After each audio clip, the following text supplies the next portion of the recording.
Just get another. That's how Chelsea makes me feel. That's how Chelsea makes me feel, people. Welcome.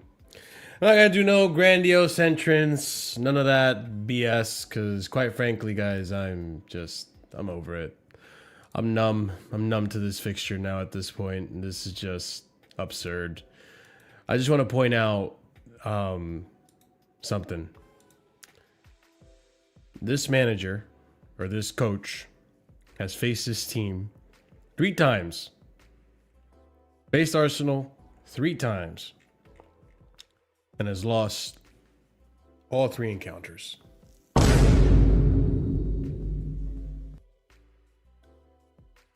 The previous guy faced Arsenal 3 times. Lost once. But I'm supposed to believe that the gaffer was the problem. Now, I don't want to make this about this and that. We're going to talk about this game in isolation. Because otherwise, X-Style in the chat is going to blow his head off. But to me, it's just mind-boggling.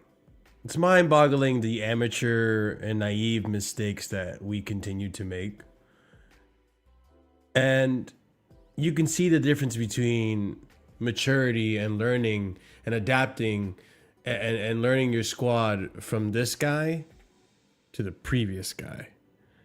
And I'm just gonna do a little bit of sad violin for myself because I feel bad that I put myself through this at this point. And I feel bad for the homies in the back that are gonna be talking about this and what they have to go through. I feel bad for some of you guys in chat and what you go through. Some of you guys. Some of you deserve to suffer. It's okay. We know who you guys are.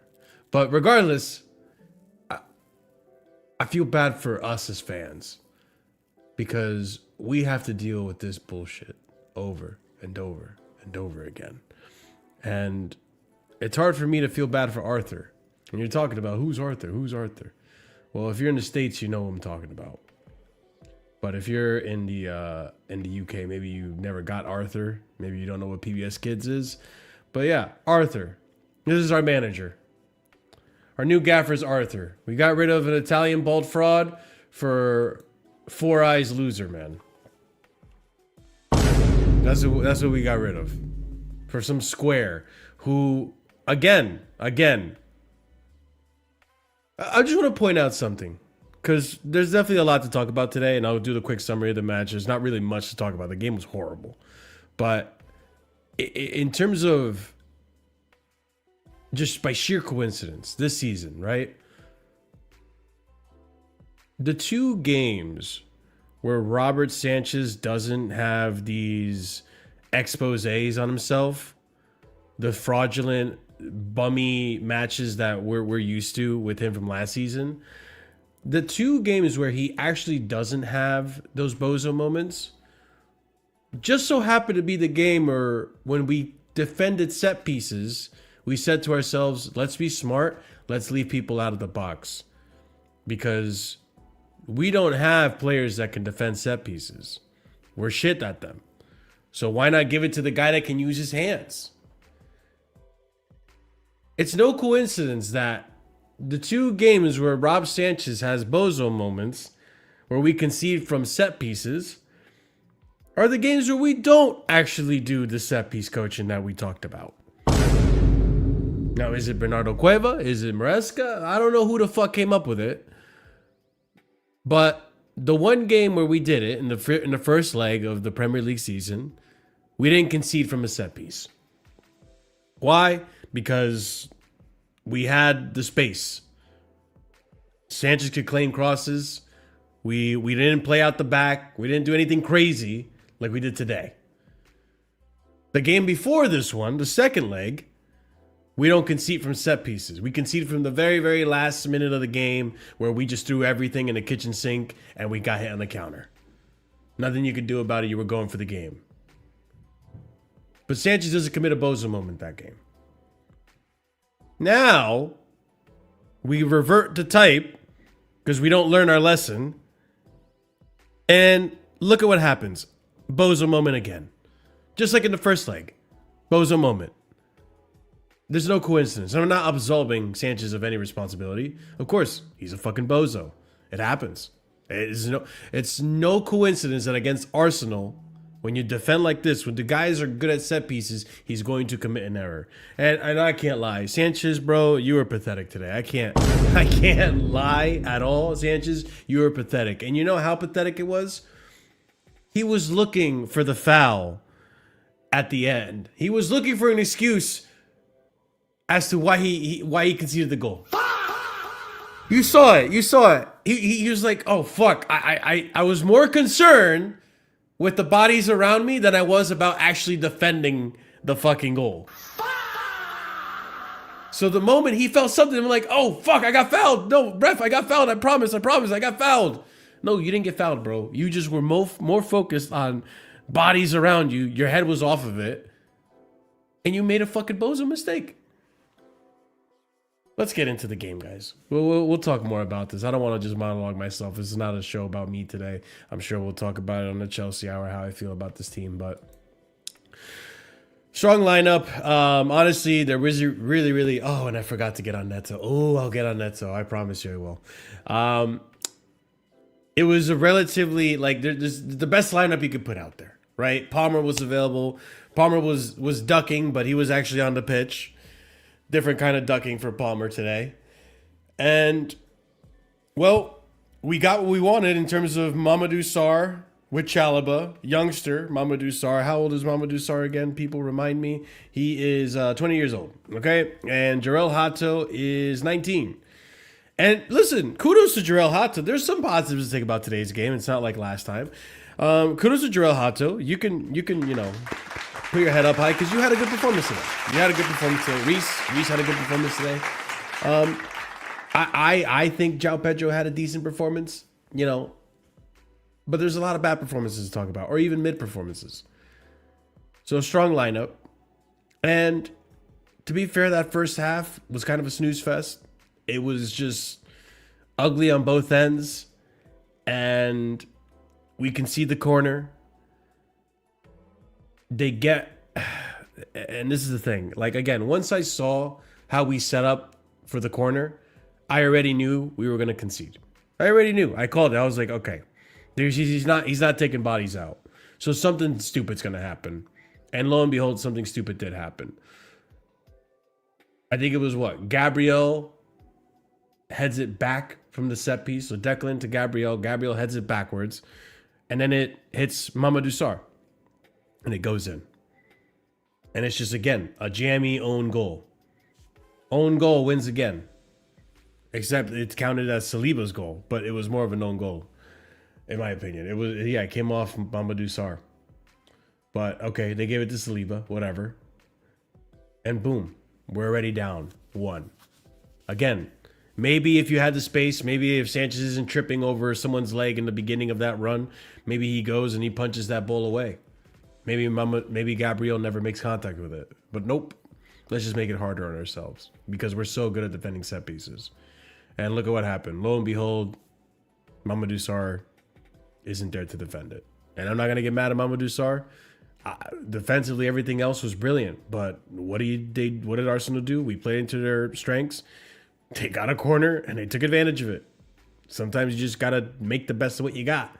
You may not be good at open play goals, but you're good at corners. And what did Arsenal do? They take advantage of that. Us, on the other hand, well, we added to our tally of set piece goals this season, again, because we ended up getting another set piece goal towards the end of the half in extra time from a Piero Hincapié little flick that goes in the back of the net. And boom. 1-1 going into the half. We're thinking, okay, we could get something. We're getting to their heads. Arsenal were backing off. They really were. At the Emirates, they were backing off. And we come out in the second half, and I'm thinking, oh shit, like we're getting some momentum here. We're creating some chances. You know, Enzo takes that shot that Raya forces Raya to save. We had the better chances, to be fair. From open play, like, we looked like the better team. We were creating the better chances, I should say. I mean, like, regardless, like playing out the back, we were just, Sanchez was rattled today. Sanchez was rattled today, playing out the back. The moment got to his head. The game got to his head. And then eventually we could see the corner. And boom, the second goal comes in from Timber this time. Again, Mamadou Sarr losing his man. What am I expecting from a 20-year-old? This is what we wanted. He was good everywhere else, but defending set pieces, he got had at. Welcome to the Premier League, Mamadou. Welcome to the Premier League. Welcome to playing Arsenal. And again, Sanchez. Sanchez more concerned with what's happening around him versus what's happening with the ball from a set piece. So again, he's worried about the bodies around him because there's no space. And he's more so worried that he invented a foul on himself. This guy was on the ground, just desperate for a foul. Absolute shocking bozo moment from him as well. Ridiculous. And 2-1. I'm thinking, okay, we could definitely get a goal out of this. And you know what? London is blue is usually what we say as Chelsea fans. Blue is the color? Nah, fam. Red is the color. Red is the fucking color.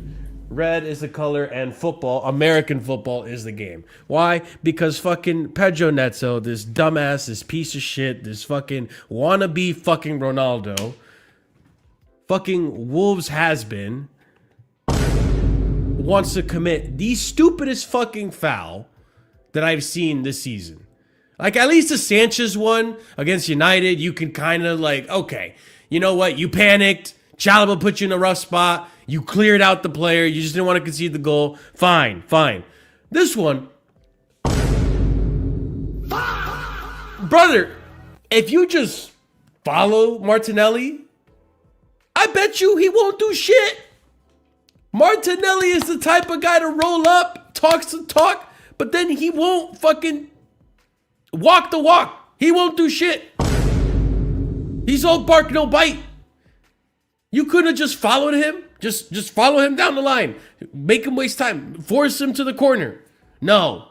You wanted to look good for the cameras. You wanted to, I can't have Martinelli spin the block on me. Let me fucking foul him. And miss. And then the gall of this guy to get up afterwards and say, what did I do? What did I do? What do you mean? A second? When did I get my first yellow? Are you fucking kidding me? Are you fucking kidding me? This guy didn't even know he had a first yellow. He forgot he had a first yellow.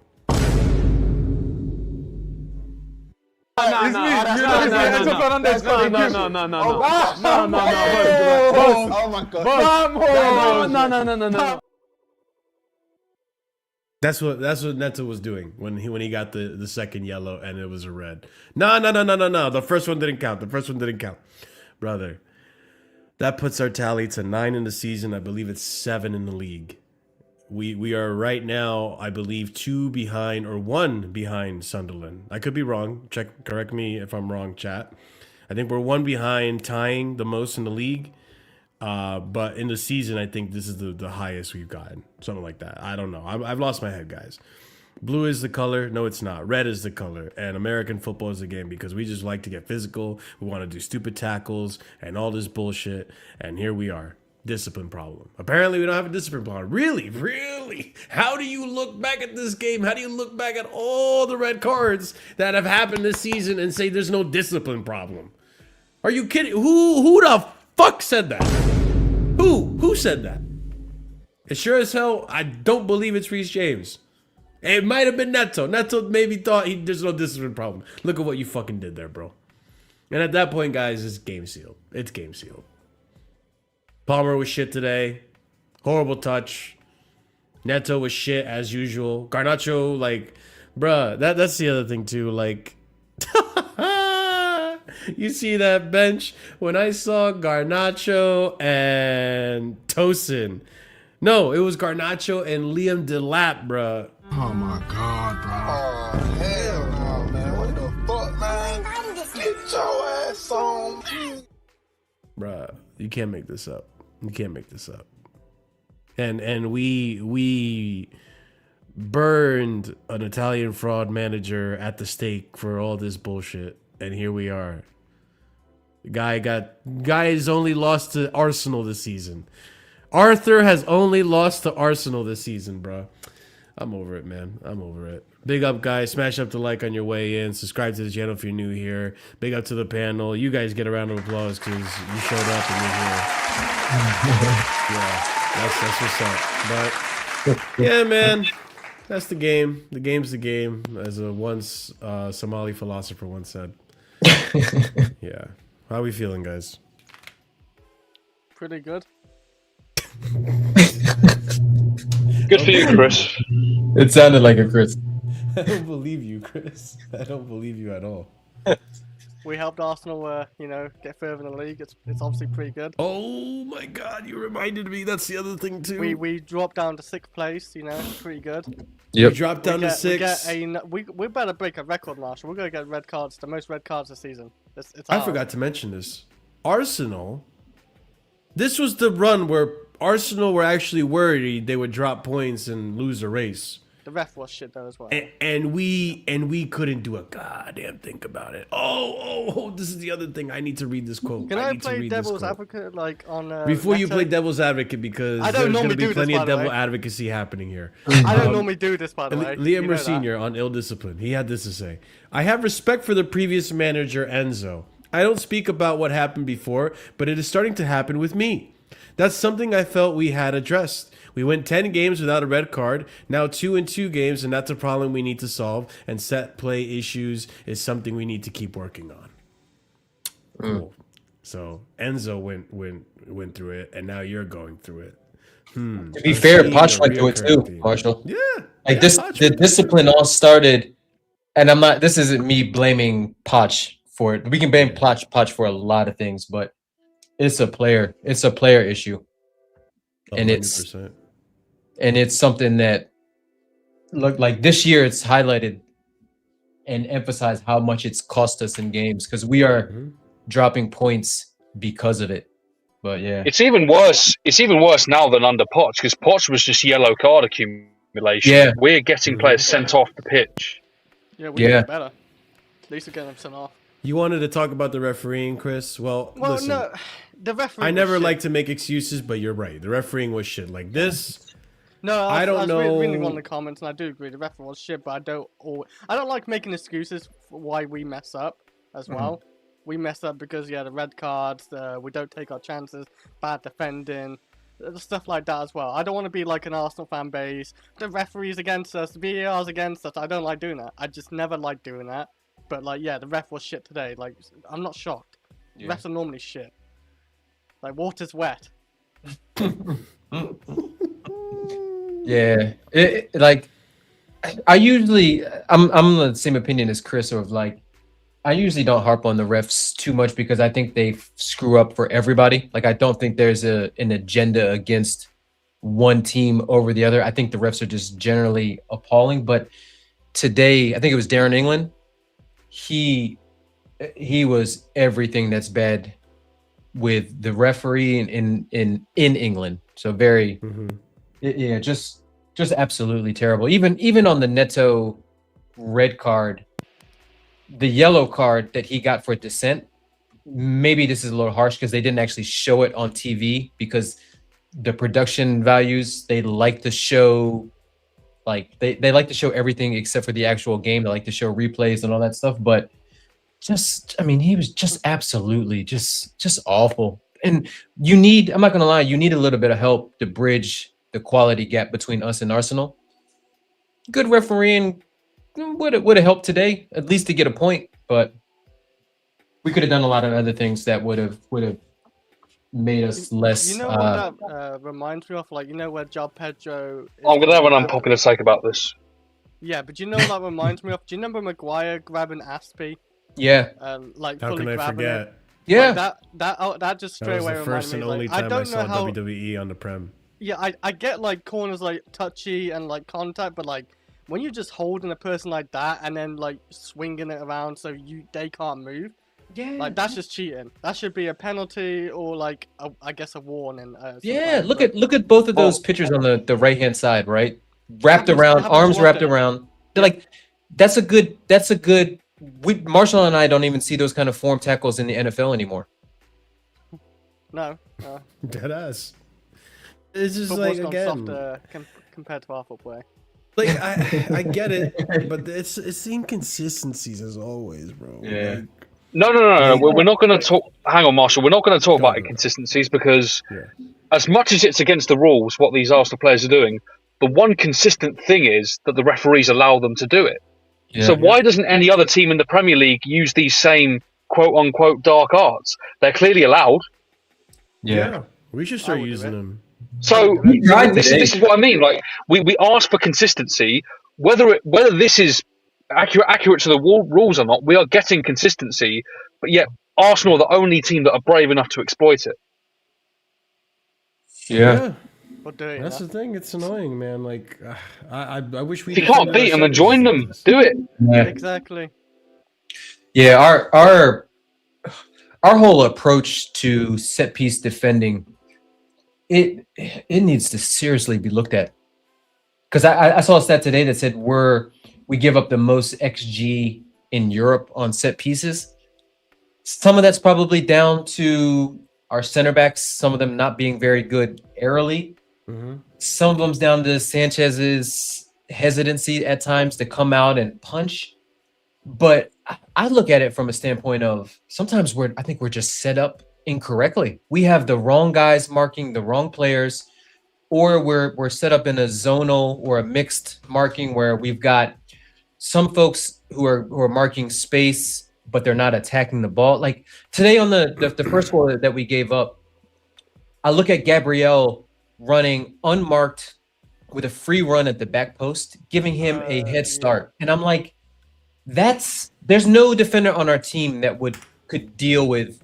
There's not many defenders in the world, to be honest with you, that can deal with Gabriel in that situation. But you know what you do? Yep. You put an extra man on him. Like it's not rocket science, right? Like you know before the game what Arsenal's game plan is going to be. You know who their best headers of the ball are. Put two guys on him. Like that means you have to bring somebody back and you have no outlet for a counter. So be it. I'm fine with that. Though, not Arthur, man. Every day walking down the street, merchant, bro. Every day trying to learn a lesson and figure this out. Like, dog. Like am I wrong? Like, okay, you know what? I don't think this is even debatable. Like, clearly we were better defending set pieces when we had less people in the box versus Arsenal in the 4 games we've had this season than we weren't. Why did we not go back to that? Why do we have to do this all over again?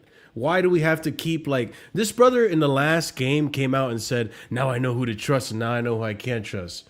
Really? Because the same people you said, oh, I know what, bro, honestly, at this point, unless Reece James gets a red card, he's literally the only one you could trust. Arthur, he's really the only one you could trust. Because like everyone be getting sent off now. Everyone's getting sent off. You know what's the craziest part about us getting players sent off is like the general theme of our season is we need more experience in the squad, but it's the experienced players that are doing it. João Pedro's gotten a red. Neto, I guess. Neto, like Chalaba's gotten a red. Tosin's seen red. Cucurella's seen red. Even Gusto, like he's not an old player, but Gusto's got a lot of games under his belt at a young age. So I would say he's a somewhat experienced. Like these aren't the Estevals getting sent off. These aren't Garnachos getting sent off. These aren't the Gittins. These aren't the Hatos. These aren't the SARs, the Joshes. These are even like the Santoses. These are players that Even are the Caicedo most. red card as well. Just add to that. He's Who got did? experience. Caicedo. Yeah, Caicedo too. Like Yeah, Caicedo's got a Arsenal lot of game. games under his belt for club and country. Like these are who we're supposed to lean on in tense moments, and they are constantly letting us down with not only like straight reds, but sometimes it's the first yellow of dissent, right? Like there was and I get it because I'm an emotional person too, and when I play sports, I'm very emotional. But when I think it was Caicedo had a tackle on Havertz, right? He dispossessed him at the like maybe 10 yards into their area, and the ball goes to Enzo, and we're through on not through on goal, but we've got a very advantageous attack, right? We've got the numbers. The referee calls it back, brings the foul, which is touch and go foul. And Enzo, the first thing he does is he picks the ball up, he slams it, gets a yellow for dissent. And I'm just like, Yep. it's those yellows then lead to that player either having to tiptoe their way around the rest of the match because they're on a yellow and it affecting how they play, or it leads to a second yellow, like we saw today with Neto, who Neto That's our didn't vice captain, by the way, Enzo. yeah, vice captain. Like Neto today didn't even know that he was on. I've seen the reels on TikTok. That's my yeah. And no, go ahead, Chris. No, that's my devil's advocate. Like, is you know, if Neto's a double yellow, he didn't even see he's on the yellow. Because I didn't even know he's on the yellow, to be honest. Because when he waited, There was a graphic on the screen. Yeah, he saw on the graphic. No. I saw the graphic that he got his first yellow. I knew he was booked. Yeah, because we knew it. The referee pointed out yellow because apparently he pointed his hands out, and that was like enough to get a yellow. Because I guess he like said one word to him or something. I don't know. And he didn't realize he's on the yellow, but maybe like someone should have told him like you're on the yellow. Or Where's your something, where's your awareness as a player? Like, you as an individual need to be more responsible. Or the coaching staff needs to say, Neto, you're on a yellow. Like someone needs to let him know, hey, you're on a yellow. Because I'm gonna be honest with you, as much as I do not like Neto, that tackle was a tackle of somebody who doesn't think that they're on a yellow already. Yeah, honestly, that's why I couldn't believe it when I saw but that's double also yellow. like again, I'm not absolving him of any responsibility. I'm gonna show it right now. That's another reason as to like, okay, my bad. Yeah, you're right, KG. Because sorry, like I lost my head there for a second. He doesn't think I think he's like, this is last ditch. It's just whatever, just a yellow. Because I'll take the yellow. Because fuck it, like I could take a yellow at this point of the game. Yeah, right. 70 minutes. So I'm not gonna risk it. Because again, it was such an unnecessary. You didn't have to. There was you really didn't have to do that. You could have just. Was it Chalobah or Sarr? There was someone he baited you. Yeah. He baited you for a chance to tackle because he wants you to tackle him, and you bit. And not only that, like he got fouled and he got up, and this is the thing I like about this is not the same, by the way. This is not the same. Palmer stopped a counter attack from a corner. Neto has the rundown with Martinelli, and there's like I think Chalobah behind us while waiting too. Yeah. This is not the same as like what Palmer did. Palmer stopped a counter attack, but and also it's Gabriel.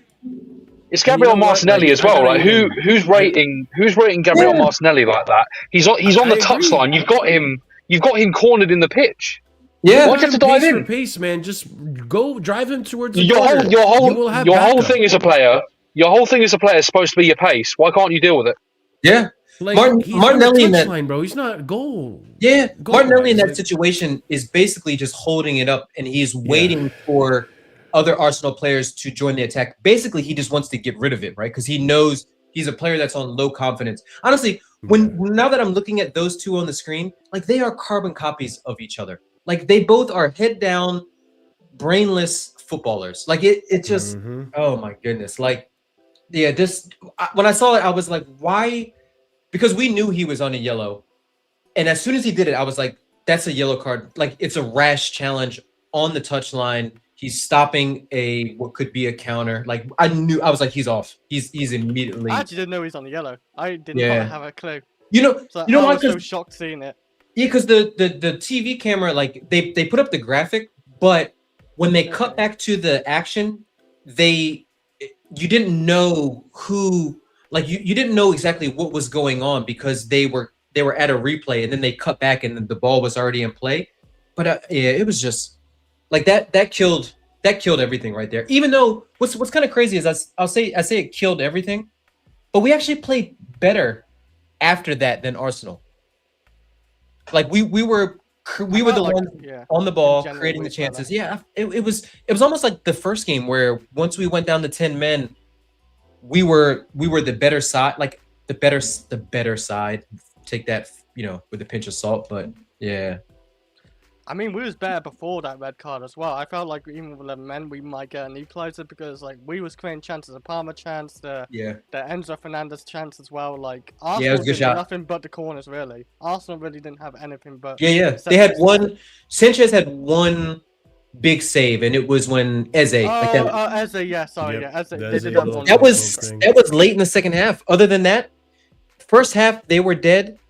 Second half they were dead. It's just the set pieces and just the marking, which is and Caicedo's chance almost winning too as well.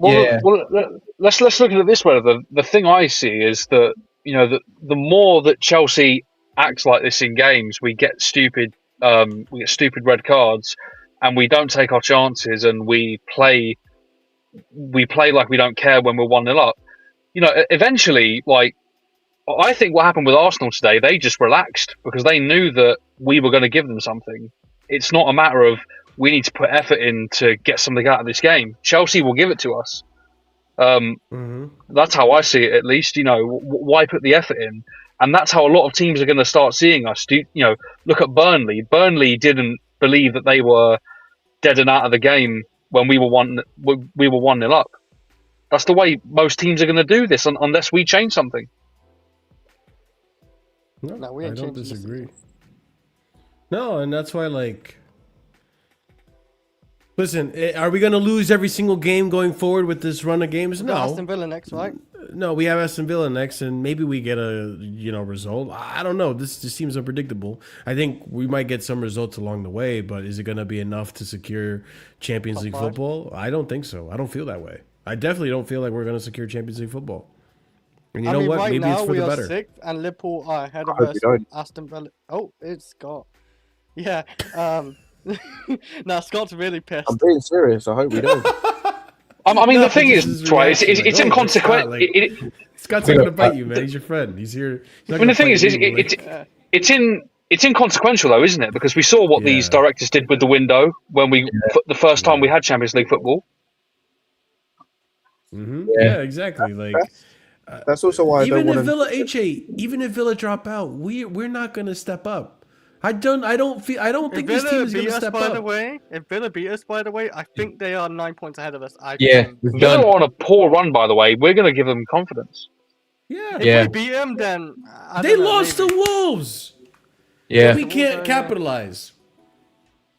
Bro, we can't capitalize against any of these teams that lose to Wolves. Arsenal dropped points, they didn't lose, and then this result now with Villa, we can't capitalize on that. Let's look at the first goal, man. Look at this shit. Oh my god, I'm forcing you guys to look at this. So you got two players, Reece running with Gabriel. Yeah, João Pedro I don't know. It's Gabriel. He's what 6'3", 6'4". The thing is, it's Gabriel, so defending Gabriel, it's like KG says, like. It's the naivety that I can't forgive anymore. Like, I can't feel bad for Senior because you already know. If you've done your homework, you already know last time you took bodies out of the thing. You didn't want to do it this time. Okay, fine, whatever. Learn the hard way again. And again, both the goals we could see from set pieces. Now, maybe there's two people marking Gabriel. Sure, he's got to jump on him. I like to make the argument that maybe if Sanchez isn't busy tripping on his fucking feet here, if there's room in the box, maybe Sanchez can do something with it. Flick it back behind the goal or whatever. Ignore that for now. We should do what Arsenal do. Hug Gabriel, jump. Hug Gabriel. I don't blame João Pedro for challenging Gabriel. I blame João Pedro for vacating the exact area that he's defending where then the goal goes in. Like, where's João? I don't know if you can find the clip. There's a clip where João Pedro, as that corner is about to be kicked, he is standing in the exact position on the far post Where the ball goes in, if he stays still, he heads the ball clear or has a chance to head the ball clear. He literally vacates it for no reason to go and try and win a header against Gabriel. He's never winning because he's running backwards. Gabriel has a running start on him, and he's just better aerially than him. Yeah.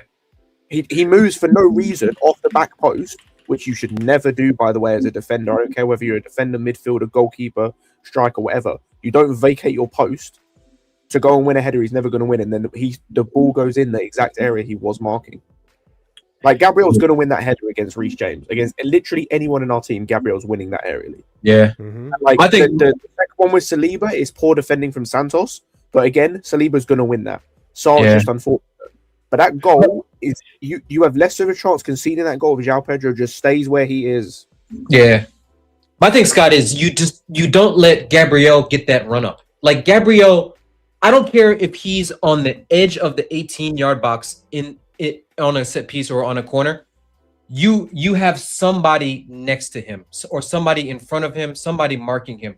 The minute you let somebody like that get a free run up, he's gonna dunk on you. You know, he's gonna turn into LeBron and just rise up because he's one of the best in the world at set pieces and at headers, and he's the main. Like, this sounds crazy.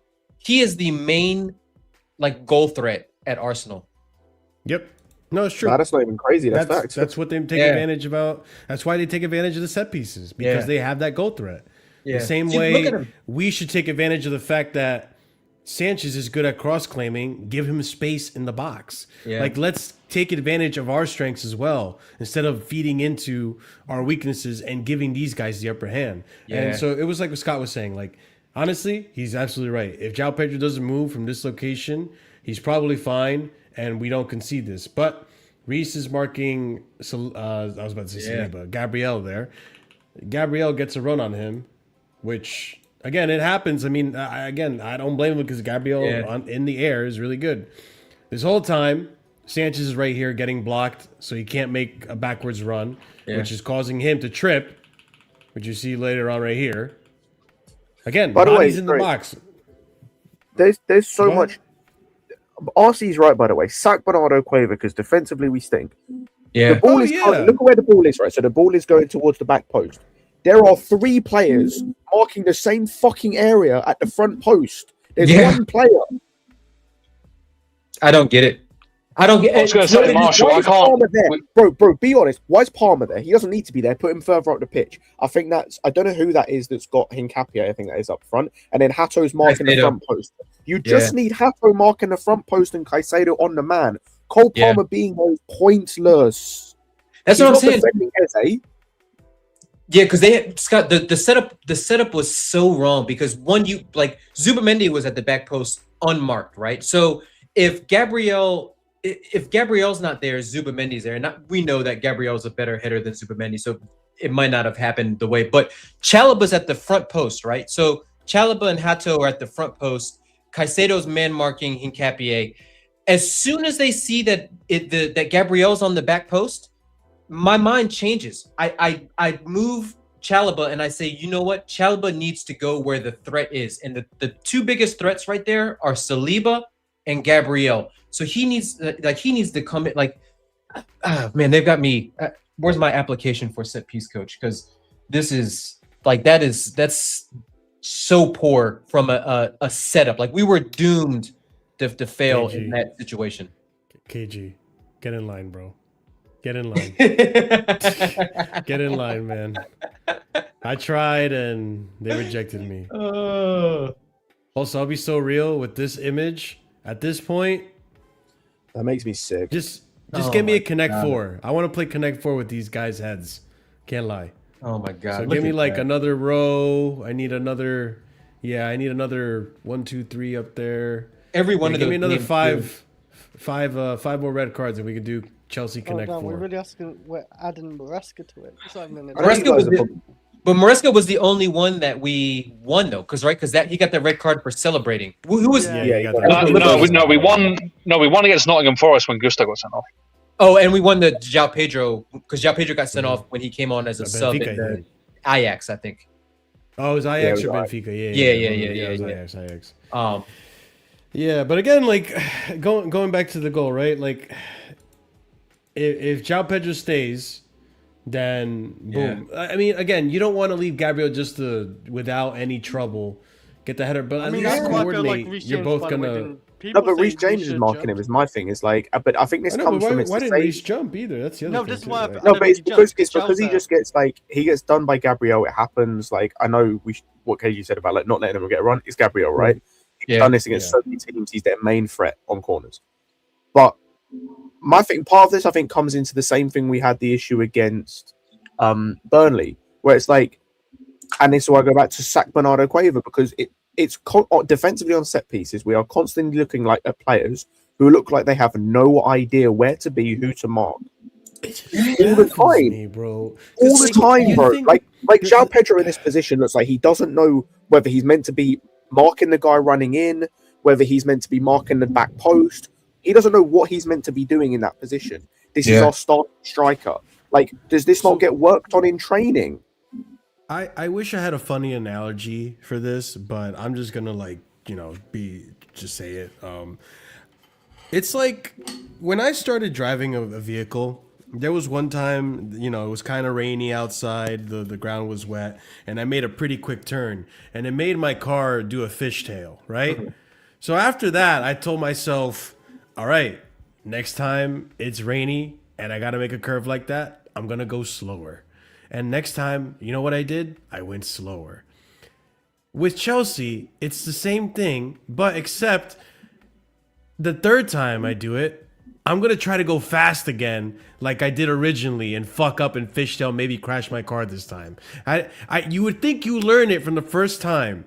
Like you walk the same way every single day to work or whatever the fuck, and there's that one spot that dog leaves shit there, and you get caught that one time. All right, I stepped in some shit. Fuck, this sucks. The next time, look where you're walking, walk around it.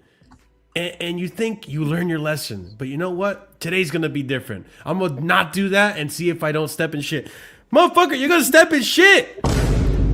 Do something different. The one thing you did different worked for you, and now you're not gonna do it again. And this is again like it's stupid. Who do you think has that call, right? So, do you think that Rosinha has the ultimate? I mean, it definitely has the ultimate say because he's the manager. But do you think that he heeds the advice of Cueva when it comes to that, or do you think that that's a Rosinha saying we're not going to put 3 up at the halfway line? Yeah.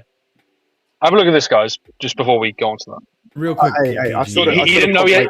You didn't know? Yeah. See, that, Chris, your response to this? He looks that like image- he's talking to Nah, he James, should- but yeah, he should know. He should He know should still from that know. image, and because on the other You're mere meters Doesn't the away, bro. You referee- need to see that. Doesn't the referee call you up and say, Neto, they call you by name and, give you the card?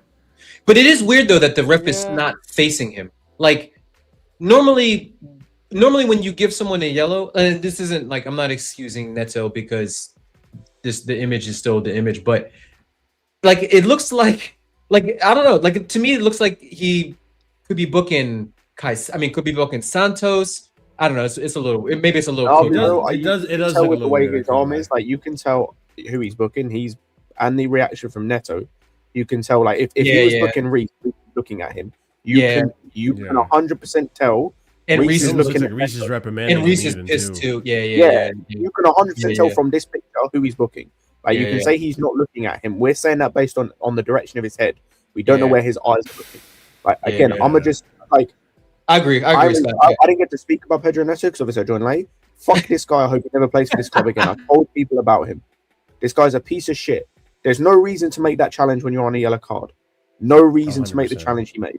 No Martinelli reason is to make a running challenge he nowhere. made even without the yellow card, Scott. No, 100%. But at least without the yellow card, you can say tactical foul.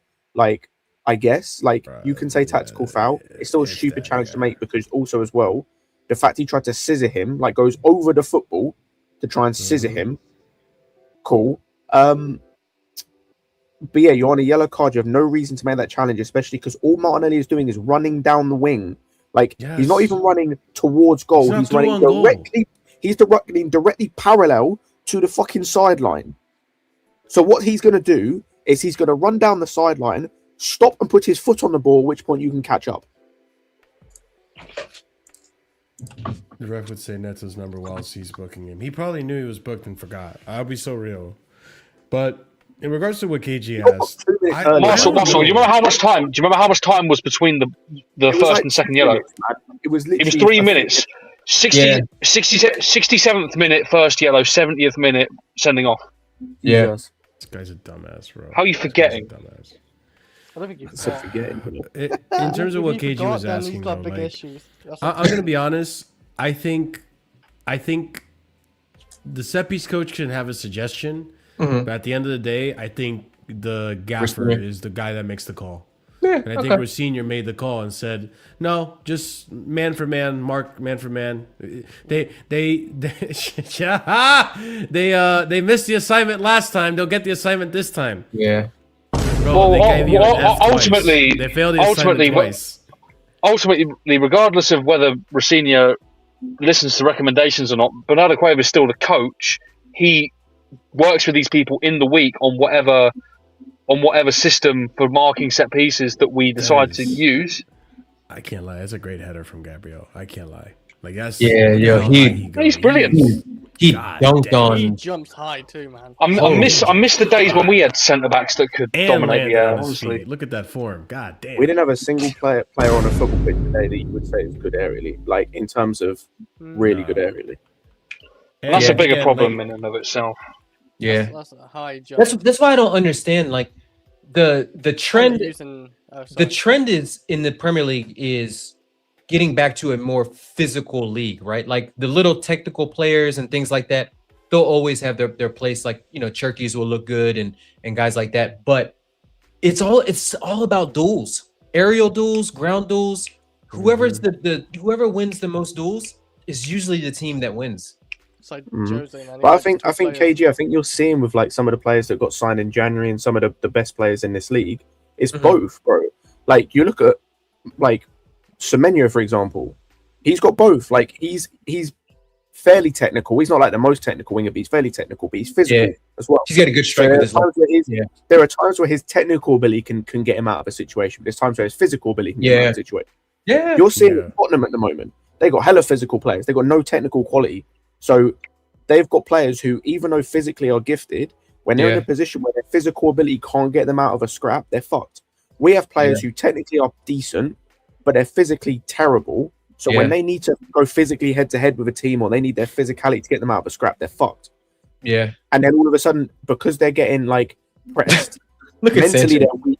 they're weak. Sanchez, man. Mentally they're weak as well, which doesn't help. But then their technical stuff starts to go to shit because their mental's gone.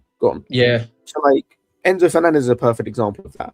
Like physically he's not there, and so the technical ability he should have or does have goes. Like his passing today stank. Was terrible. He was Like, he was so MIA today. Like he just wasn't. He's always he wasn't MIA, bro. involved. It's him all the time. This is since I'll be real. Since Racinia's come in, since he's doing this left wing stuff, this is him all the time. He was hot. He was decent against whatever the second game was we played where he was playing left wing. He was decent, but every other game he stunk. In the league, he's been shit. Wow, but it's like Sanchez this is the actually got a problem we have. finger With, on me, like, I just realized. and this is where like I said this on Lewis's channel a little bit earlier. Of like, not Lewis's channel. I said this on the Discord earlier, Marshall. Of we need to destroy this team and rip apart this team and nuke it because there are so many players in this team that either don't fit tactically with what the manager's trying to do. They don't fit on a technical level with what the team's trying to do. They don't fit on a physical level with what the team's trying to do. They don't fit on a mental level what the team's trying to do. They don't fit like with other players around them in terms of like the partnerships are not there.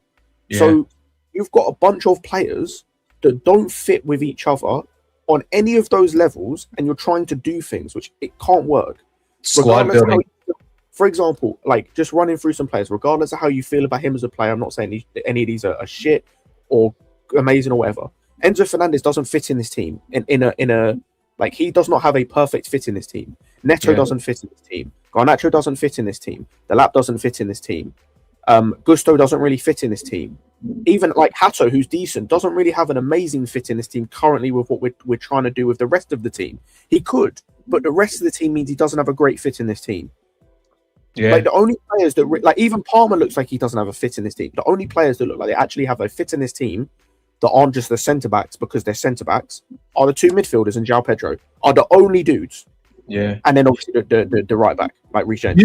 You know that like your point kind of, or what you were just saying kind of goes back to like the larger point of just poor squad building. When you the midfielder, like we all will probably agree that apart from our fullbacks, our midfield is our strongest area, right? Like when our midfield is, this sounds great, when our midfield is fully healthy, or when we have at least like 4 options in the midfield, right? So Santos, Caicedo, Enzo, Lavia, they're so small. Like on set pieces, they are net negatives on set pieces, right? So if you have midfielders that can't win aerial duels, right? Then you need center backs that are monsters. And we have midgets in the midfield, and we have center backs that aren't aerially dominant. Yep. And then you look at the opposition today, you know, Arsenal just go completely overkill with it because they have Declan Rice in the midfield. They have effectively 4 centre-backs lining up with, you know, 2 centre-backs are playing at full-back, you know? Yep. Then they brought on Norgard, who is a very, very physical and big midfielder. Yeah, it's just... I think he's a competent enough midfielder to the point where like he can step in the Premier League. Like he's shown that. Their squad is what Chelsea squads used to be, where it was physicality. We're not going to lose it. We're not going to lose games because of defensive mistakes. And only thing with us is we had better playmakers and we had better like game deciders. You know what I mean? The likes of Robin, the likes of, you know, those type of guys. Hazard even in his day, but 100%. It's just the squad planning is just so. It's awful. And you know, KG, you know what's so jokes by the Arsenal thing, by the way? The Arsenal centre-backs are so comfortable with each other and in this team. Yeah. They spoke about this on commentary, by the way. There was at one point, because like the first 20 minutes, Palmer was having a lot of joy in terms of picking the ball up, like in the midfield. No one was really picking him up. It was like Zubimendi wasn't getting him, Rice wasn't getting him. It got to a point, because of how good it was going for us the first 20 minutes in terms of getting Palmer on the ball, and he was actually like having some level of influence. They were like, we can have one centre-back handle João Pedro. I'm going to have Gabriel literally press Palmer from defence to our own half, like he was at midfield, basically, like defensively speaking, because he was just able to step out of the back line no problem because Saliba was behind him. Can you imagine? In fact, not can you imagine. We've seen players do that. I watched Tosin do that against Burnley, and we nearly got cooked for it. We ain't got some of that. We got Tosin, Chalobah. Who else we got? I guess Fofana, Sarr as well. Fofana. No Colwell actually. Nothing instills me with more confidence than when Uncle Tosin comes up and says, "Don't worry, Gaffer, I got this." Yeah, when Tosin got that. Lord have mercy. Why must we suffer watching him play football, brother? Why must we suffer watching that man play football? Oh, and it's so funny too, Scott. You mentioned that because you said this in Discord about now I know who I can trust and now I know who I can't trust. And look who comes on. If you don't laugh, you cry. This is why it's casually therapy. Surfer, how are you? Hello. Welcome back, buddy. Hope you've been well, man. Yeah. Outside of today, hope you've been well. I didn't. Even despite today. Yeah, you know? I didn't expect to win, but you know, it's kind of the they tease you, don't they? They tease you they're going to do something, and then you know you got idiots on the pitch. But can I just ask? Did you guys clear it with the rest of the Chelsea fan base that we can criticise Palmer because we're not allowed to do that? Let's go. Did you put a 2 week advancement notice in just to get everyone ready for it? Because I thought this guy didn't want it today. He didn't want it. He didn't want it at all today.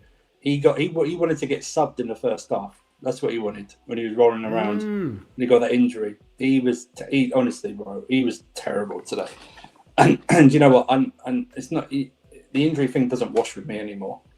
Do you know what I mean? He's just terrible. Past him is terrible. He got past one guy and then his past him was just awful today. And you know what, Pedro Neto, you're a fucking idiot, man. Honestly, just it'd be fine if he didn't or it wasn't booked for mouthing off at people. Do you know what I mean? And then Enzo Fernandez got booked, and then he was still mouthing off at the referee. He's our vice captain. By the way, Andrew, you know that's his. I think I saw someone put on Twitter that's his 7th yellow card of the season. Yeah, and I think all of them.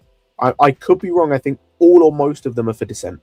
Yes, I bet you are. And listen, I know he's played better this season, but Robert Sanchez, you are shit. Arsenal, he doesn't play well against Arsenal. How many times do you have to do this? He is crap against Arsenal. In the first half, he gave away the ball 3 times. He got caught at the start. He was so bad. He got caught. He's rubbish, bro. He's rubbish. But he's in. People go, but he's in conversations as a goalkeeper of the year. That just means the other goalkeepers are shit. Then, if you think he's, I'll be honest, he's not. Like, to be fair, Andrew, I'll tell you what. Today showed he's not, because today showed you what a good goalkeeper is. Yes. And what a best goalkeeper in the league is. Like, I've never been Raya's biggest fan. Like, even when he was at Brentford. He's not even world class. No, but he today was on it the whole game. It's a difference maker. If we swap goalkeepers, we don't lose today. I'm not going to say we win, but we don't lose if we swap goalkeepers today. I'll tell you right now. You know what's even better? You just reminded me, Scott. Today also showed like Raya is clear mentally as well, because there was a moment in this game where Raya and João Pedro had to be separated by the ref, and they were still lipping at each other. And you could tell João Pedro's trying to get him distracted and in his head. And then the corner lands to João Pedro, and Pedro heads it, and it forces Raya to make a camera save. He catches it. Yeah. And in that moment, if that was Sanchez probably flubs it because he let João Pedro get in his head. It was Sanchez for their second goal. Oh yeah, you know what? That's what I mean, Surfer. That's what I mean. Sanchez imagined he was wrestling a ghost and went down. Did he jump? I'm sorry, but I have to look at it because I haven't looked at it for a bit. I promise. Did he even jump with his arms in the air, or did he just? No, he didn't. So he felt a nudge, which I think was whoever our defender was. Yeah, he felt a nudge, took a step forward, did a weird, quick, like half glance back. And then kind of did the stanky leg as the ball. So the ball then goes across to the guy who heads it, Timber, and he kind of does a stanky leg. He doesn't jump like, look. Here we go. Yeah. Oh my god. Oh my god. This guy is. He's. I'm telling you right now, right? He's built like Tarzan, but he plays like Jane, right? That's what this guy does. Yeah. He's 6 foot something. Right, he's taller than most of them players. He is honestly. I have no problem saying he's played better than last season. Yeah. But he's still shit. He's still shit. That's the problem. You know, I hate the standards argument, but don't give me this guy. This guy, he's worse than Kepa. You know what I mean? He's worse than Kepa, bro. He's worse. I can't. I've gone from Kudicini, Czech, Courtois. Half a year and a half of Mendy. He's rubbish. He's rubbish. Look at Arteta's face. Even he saw Sanchez. It was like, damn, bro. He knows. Just cross the ball. Just play anything. Sanchez against Arsenal. It's a guarantee he'll make 1 or 2 mistakes. You know. When all goalkeepers make mistakes, right? But the greats make 1 or 2. Maybe 1 or 2 a season, and maybe not even like 1 or 2 in a few seasons, right? He nearly makes 1 or 2 a game. This is the problem. He's rubbish, bro. I thought the defenders were actually. I thought Chalobah, apart from the corners, I thought Chalobah and Sarr had a pretty good game overall. I thought Chalobah easily put Gyökeres in his pocket several times. I thought Hato did a good enough job against Saka. You know what I mean? By the way, he got a bullshit yellow card because Timber dived. By the way, that was a disgrace. But and it's like, and Reece James was fantastic. But honestly, this guy. Honestly, how the Man United got that Lemens bloke? Why couldn't we get Lemens? We're supposed to get someone like Lemens. True. No one from nowhere. We get this guy. We get fucking Bobby Sancho from fucking Brighton, you know. Like, fucking stick a piece of rock up your ass and fuck off on a flying seagull somewhere, you bastard. You know what I mean? This is ridiculous. Ridiculous. Fuck off. I would rather have a seagull in goal. I just He was his kicking today was Everything about him. It was so This angle's bad. even worse. No, this goal was on Sanchez as well. No, I'll be real. That was the goal, push he felt. By the way, don't know I why will you say put this that goal down. isn't all on Sanchez. No, Like, Yeah. no. Sar loses his guy. That's what I was gonna say. Like, and it sucks because it's a similar moment to me of the like Atchimpong one against Leeds. Of he'd had a really good game up until that point, but it's one poor moment from him where he just defensively loses timber. He's defending poorly in terms of he's fully turned his back, and that's gonna. And I said this after the Josh one as well. That's gonna happen now, and I'm not gonna cook him for this because he's a 20-year-old centre back. Marshall, put that Ramsdale thing up. this. Put that Ramsdale or Sanchez? Oh, Ramsdale every day of the week. Ramsdale every day of the week, and he's shit as well. But I think I'd rather play without a keeper. I'd rather. You know what? It's just this We don't have guy's good keepers mad. anymore.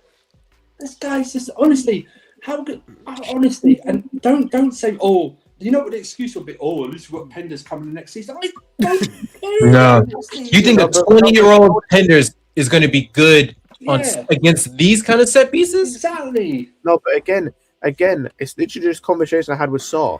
Guess what? Penders is going to make mistakes as well because I've seen him do it for Strasbourg. He's been culpable for goals they've conceded this season, but it's calm because it's Strasbourg. When he's doing it for Chelsea, and it will happen, by the way, because again, he's a young player, it's going to happen. Same way with the centre backs. It's going to happen. They're going to make mistakes. They're going to concede goals like this, like the Josh one, where they make mistakes that leads to us conceding and potentially losing or drawing games. That's going to happen. The fan base is going to cook them. They're going to get cooked. Look at Santos and Salib. Like, don't get me wrong.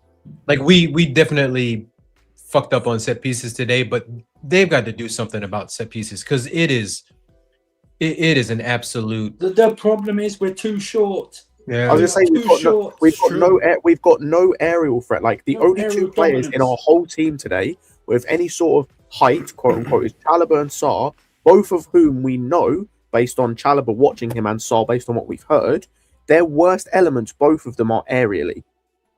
You've got so those Reece are the only James two marking bits of Gabriel. height. Yeah, those are the only two bits of height on the whole team. We are shit aerially across the board, the whole team. It's not even just like it's those two.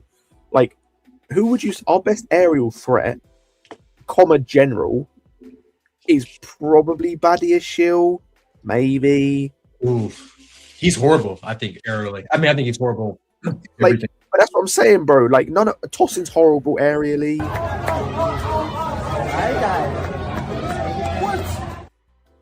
Terrible, just terrible.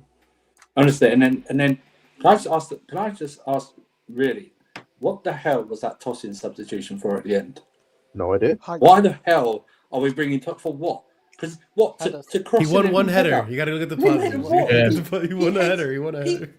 He heads upwards. He heads upwards. Who did he come on for? I think it was Sarr.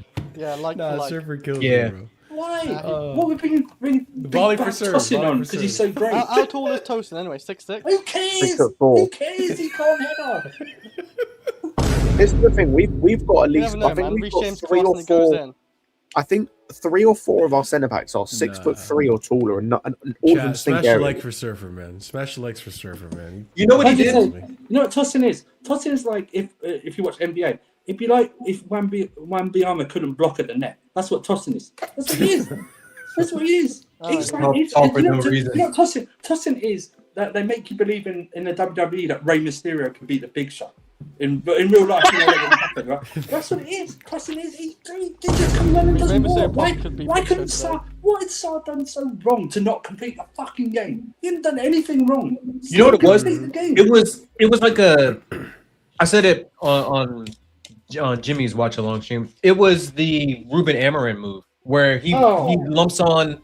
I know he subs a center back and he lumps on Harry Maguire to play as a de facto center forward for the last. At least he's good in the air, though. He's good in the air. Yeah, at least Maguire is good in the air. Yeah, Maguire's got an eye for goal. Like I understand, and he's got a big fat. He's got a big understand fat head. He won some games for them doing that. He has. Big square head. We're, by the way, we are so bereft of like good options aerially. I was thinking about this like after the game, just like because I do this after games in terms of when we lose. I was thinking like, okay, what centre back would I like to get in the summer? And genuinely, I landed on James Tarkowski. Oh man, Lampard 2020, bro. That's that. Here we are again. Here we are again. Who is our Brother, because I best just in there? need Is someone it João Pedro who- our best in there? For scoring goals, potentially, I but guess? like I just Probably. need someone who's an aerial threat, who's a competent defender, and who's a leader on the pitch. Konate. And- Yeah, and- honestly, I wouldn't even mind No, Konate. the man said So- Canate. I No, don't want him brother. at I've the watched no, You no. watched Canate this season, bro? Have you watched Canate this season? I watched Konate last season too. I'm not He was I'm not phenomenal joking. last season. I'm Canate's not been joking shit here. the whole season. I'm not joking. They might do this because Harry Maguire's. Canate's been as bad as our centre backs. He's just got Van Dijk next to him, so there's less errors. I'm going to Andrew. I'm Harry going to Maguire's whisper on a free quietly. transfer. I'm going to whisper this quietly.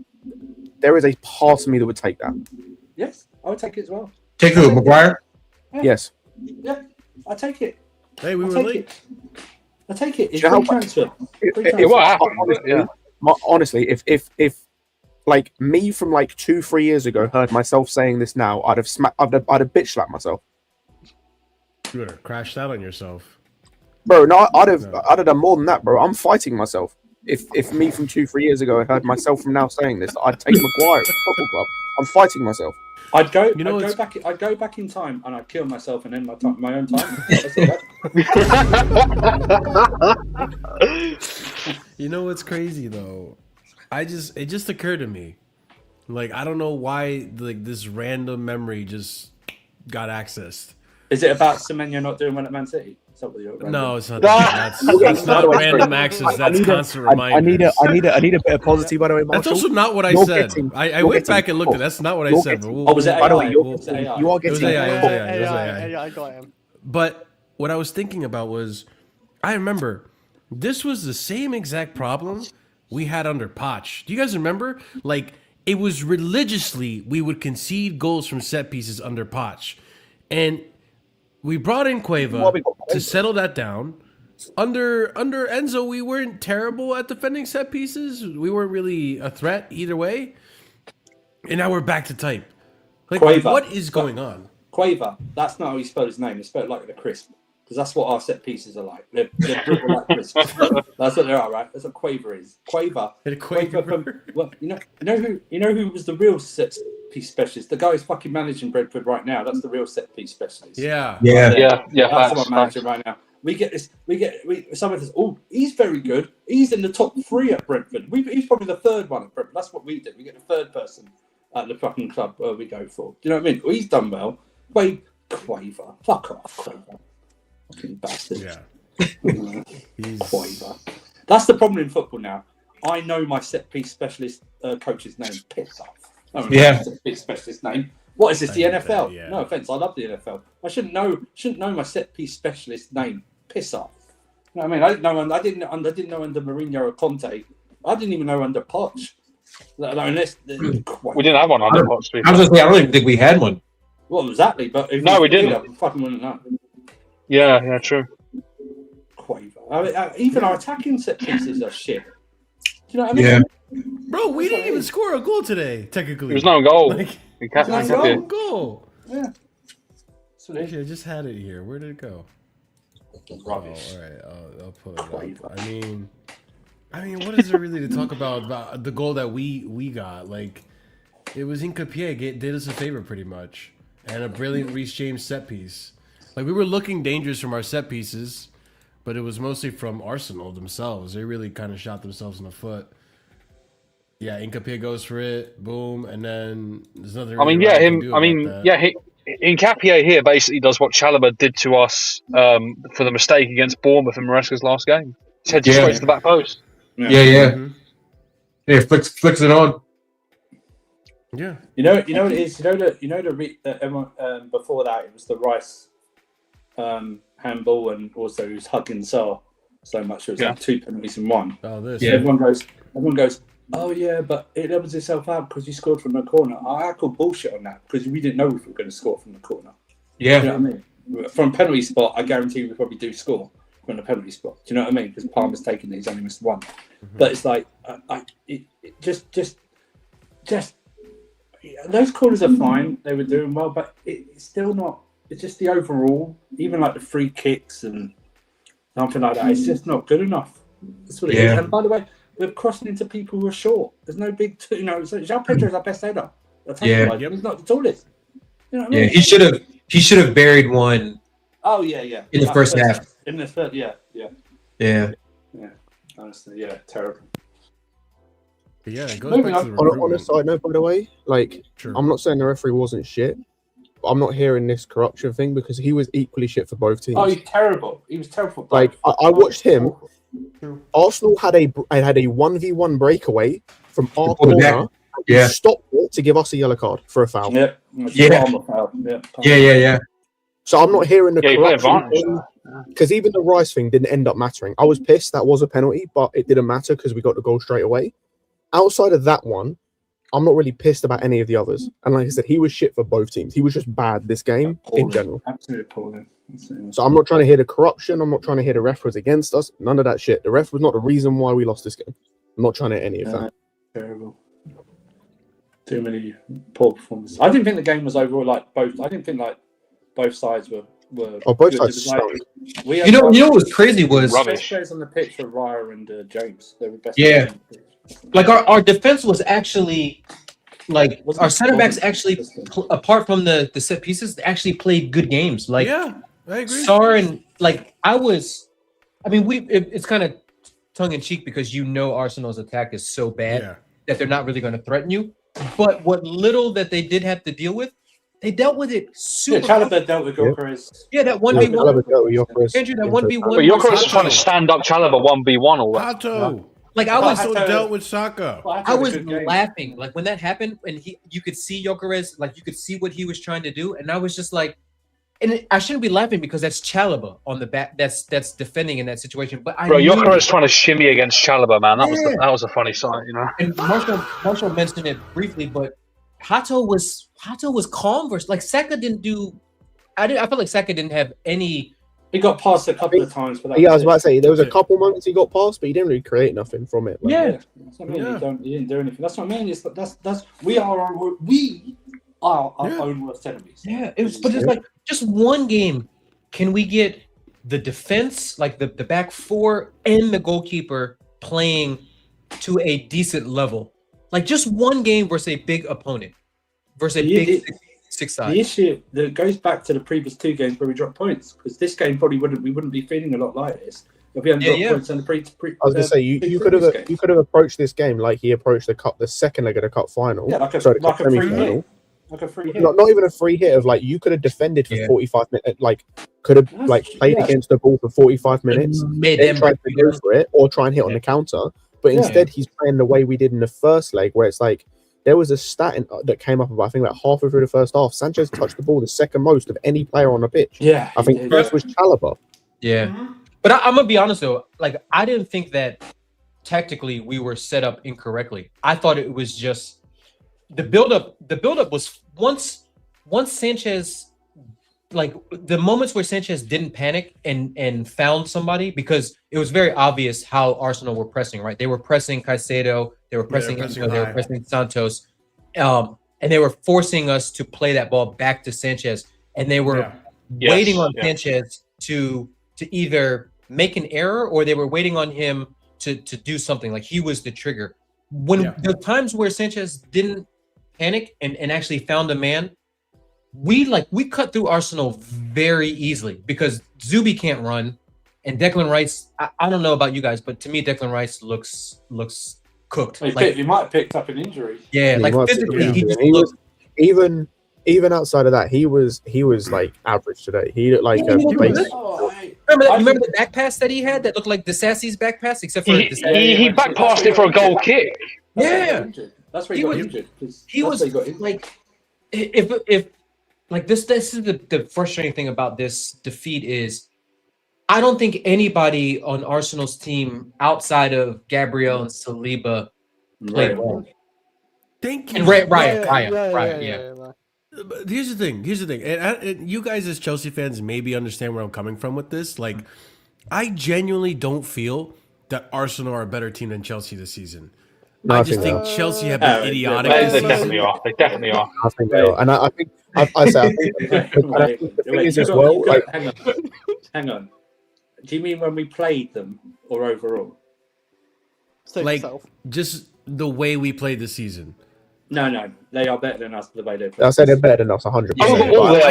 My caveat to that statement. My caveat to that statement is just that this season, points wise, they've made a lot less errors, which is why they're high up in the table. That's why they're better. That's why they're better. Yeah, attacking wise, they haven't done a whole lot. Like Saka hasn't done amazing. Jokeres, they don't need to. picking up lately. Yeah, I But know. they don't need to. Their midfield has been brilliant, and their defense has been brilliant. And goalkeeping. Yeah, their midfield and their defense has been so good. And yeah, and I think I disagree, Marshall, in terms of like they are definitely better. They're not better than us in terms of when we played them. Like it is quite even. It's just we keep shooting ourselves in the foot. But also like when we're both at our best, I feel like we're better. Oh yeah. There's not much in I can't do that yet. I just can't. Because no, hold on. Marshall, the thing is, and Matisse kind of made this point on his review. Bro, this is what 4 games we've played them this season, and it's 4 times we haven't beaten them. That's more than just that's more than just fine margins. That's more than just we're not getting the luck. That's more than we're just not our best. That's 4 times this season. We haven't beaten them since. Cool. I hear what you're saying though, Marshall. Like, let me play Marshall advocate, and I won't call you. Sure. But all the advocacy happening today. I hear what you're saying. Like when we play them, yes, they're. I agree with everybody. Like they are unequivocally a better team because their consistency in the league proves that. But when we play them head to head, there's not much in between us head to head. In terms of like they're never gonna play us off the park. They're never gonna box us. Yeah. But like in that same point, like we can play. Like I feel like we can play with anybody. We can. I'll say this statement. We can play with anybody on any day, and we can go. We can rise to the level of a Bayern. Yeah. We can rise to the level of a Barca and Arsenal, but we can also drop to the level of a Leeds, of a Burnley, and that's where Arsenal is so far clear ahead of us consistently. What's up? Do you know where I think? Do you know why I think the reason is? Because I agree with you in terms of we don't get played off the pitch by them. But do you know why I think that is? I think that's more down to them tactically rather than us. Because I think like Gary Neville mentioned it on commentary today. There was times where like they could have sped the tempo up of the game. They could have because they were hitting passes like cutting through us, just as we were doing to them in terms of both teams. It wasn't like they were doing it to us the whole time, but there had moments they were fizzing it or could have fizzed it into midfield, could have fizzed it into Eze into the front line, but they weren't and they slowed the pace down. And so I think there are some times in games, like I'd say in like the 25-minute period in the first half, I think at moments in the second half where they could outplay us, so to speak. But because of Arteta and the way he has to play, they don't. Like, they don't really outplay a lot of teams in terms of like dominate them the way that like a City used to or a Liverpool would do or we did in our pomp. Like they don't do that. Like just because, but I think that's because of the way Arteta sets them up. Like, I don't remember the last time outside of Tottenham, who they always dominate. Who's the last team they dominated? Like as in like fully like did like decimation. Probably Leeds. Probably be one of the Champions League fixtures. Yeah, or one of the Champions League fixtures where it's more open, or like even Wolves, they didn't do it. 2 fixtures against Wolves, they couldn't dominate Wolves. Like, I definitely think that there's the more of an aspect of Arteta has the handbrake on when it comes to their attacks and their risk adverse, which to me is crazy because if you got the thing is they can afford to be like their defense is so solid. You know the reason we can't take our foot off the gas against Burnley is because we're vulnerable. They're not. Yeah, it's like I thought we needed to. The summer window we needed to be good to what's it called to bridge the gap, but I think the gap's starting to get bigger. We've widened the gap. Matisse said this again. I'm going back to what he said. I mean, he said like the more time goes on and the more games we play against Arsenal. I'm paraphrasing here, but it's like the more you start to wonder how many pieces are we actually away from them, bro? Like, how many pieces are we away from a Liverpool, a City? Because like, I'm looking at this team, and I spoke about tearing it apart on a couple different channels, but it's like, bro, we're looking at our bench, man. It's like, as much as I want to cuss out Rafinha for some of the subs, because like the tossing sub wasn't needed. I don't think Gusto. I know Hato was on a yellow card, so you kind of had to make that sub. But at the same time, I think that was a shit sub. I don't think Santos needed to come off. Even I'm not saying he was great, but I thought that you could have maybe taken Enzo off and whatever. But hot and cold, but it's more like, who else he got, man? He's bringing on Garnacho and Delap. They're only attacking subs. And now Garnacho has to start next game. I was gonna say, if it's not them though, like if it's not them, it's Hugh. It's Shimwaka. It's Derry who I like, but is an 18-year-old kid. It's Kavuma McQueen, who's 16, 17. Scott, because I'm sitting there the same way. I'm like, all right, who are 11 for 11? We're right there with them. Yes. But when we go to the bench, we have Garnacho and we have Delap as our only attacking. Like, I'm not even saying threats. That was depressing when that happened. Our only attacking option. And it's not even KG. It's not even just them. By the way, I like Lavia. He didn't even do anything wrong when he came on. But you're trying to change a game. You're trying to change a game, and the first two subs you're making are right back in a DM because there's no one else. We have no backup 10 because the backup 10 you signed can't even get into lead squad now. Yeah. Like, no, don't get me wrong. Like, I am probably one of the biggest Gusto haters. Like, when I saw that, I saw, and to be honest with you, like, Gusto had a nice back heel. The Caicedo shot, when Caicedo's left-footed shot went over, he had a lovely back heel. But I personally think, Gusto, like, I think we would get good money for Gusto if we went to sell him. I think he's just an idiot. But I understood the sub because we were already down to 10. Hato's on a yellow. And if Hato gets sent off because Saka could easily buy it, then we would be absolutely screwed. Not only for this game, but also for moving forward. So I understood that. I understood that, like, as bad as Garnacho and Delap are, I understood that, like, we need some attacking subs. And Cole Palmer, like, I like the fact that he subs Cole Palmer when Cole Palmer is not playing well, because I was gonna say that was the positive. The fact that he took off Palmer and Enzo, like, that's a positive to me because we wouldn't have seen that. We haven't seen that earlier in the season with Rafinha in terms of tenure, and we weren't seeing that like absolutely under Maresca. Yeah, so I'm glad about that. Like, look, if they were playing poorly, take them off. Yeah, how many games have we said there, Scott, where we're like, Enzo's having a stinker, Cole Palmer's having a stinker, but they play the 90.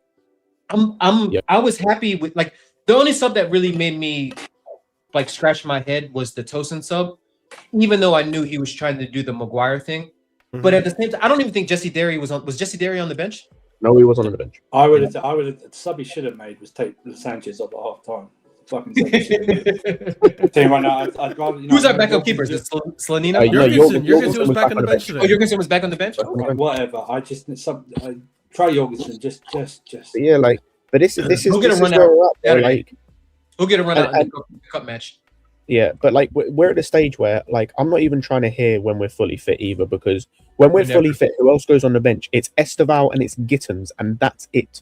Yeah. Like, and then it's Hato's on the bench because Kukure is starting. Yeah. Like I heard people today on Twitter, like, they were like, we know Delap is bad, which I agree with. They were like, well, let's bring on Yui instead. And I'm like, Yui's worse. Yui's worse than Delap. Like, because the thing with Hiu is, like, he's in a situation where he just needs minutes. Like, he needs to be sent on loan to a team where he's going to get minutes to develop. Because the thing with Hiu is, because of his situation at the club and the limited minutes he gets and the situations he gets thrown in, he might have one of the biggest variances of anyone in the squad, because he'll have a game where he comes on against, what was it, Nottingham Forest or Sunderland, where he kills it. Like, he looks like a La Masia graduate, where every touch is clean. You know, he's linking up playing nicely. He's getting in good spots as a striker. And then he'll have, I think it was the opposite. It was either Forest or Sunderland where he started and looked like he's like a Macclesfield graduate. What was the game? Exactly. He looks like he should be playing for Macclesfield. Scott, what was the game? There was a game versus Arsenal where he was on there and all he did was just wrestle Saliba and Yeah, bro, Gabriel. that's what I'm saying. And so because he barely plays, there's such a wild variance of what you're going to get. And it's like, we need to see him get minutes for multiple reasons. Number one, just to develop. Number two, to figure out where he's at. Because one game he'll look like he's at the point where he's better than Delap, or at least as good and could get minutes. Next game he'll look like he's the worst striker we've ever seen play football. Yeah, like he needs to play, and like if you're not going to play him, just sell him, man. What's the point? I think there should be, for most of these players, you should remove the numbers off their back and just put question marks on there, like big question marks, until they actually do something. So then, but the bigger problem though is, Andrew, is that why are we relying on these type of quality and these type of players? It's like a fantastic squad build. That's why. Like as much as we all don't rate, and as much as we hate Kai Havertz is a much better player than Delap. He's a much better player than Delap by far. Great, it's a great squad build. You know what I mean? Like even we don't rate. You got to see what Delap should have squared it. Oh my god! He didn't look up.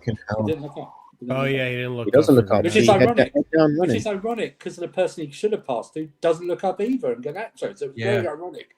I mean, there's a 75% chance that Garnacho would have screwed that up, but you never know. Whatever, man. Do your job. On him, yeah. You never know with Garnacho. Like Garnacho. The problem is, KJ, if you passed him, then it's on Garnacho.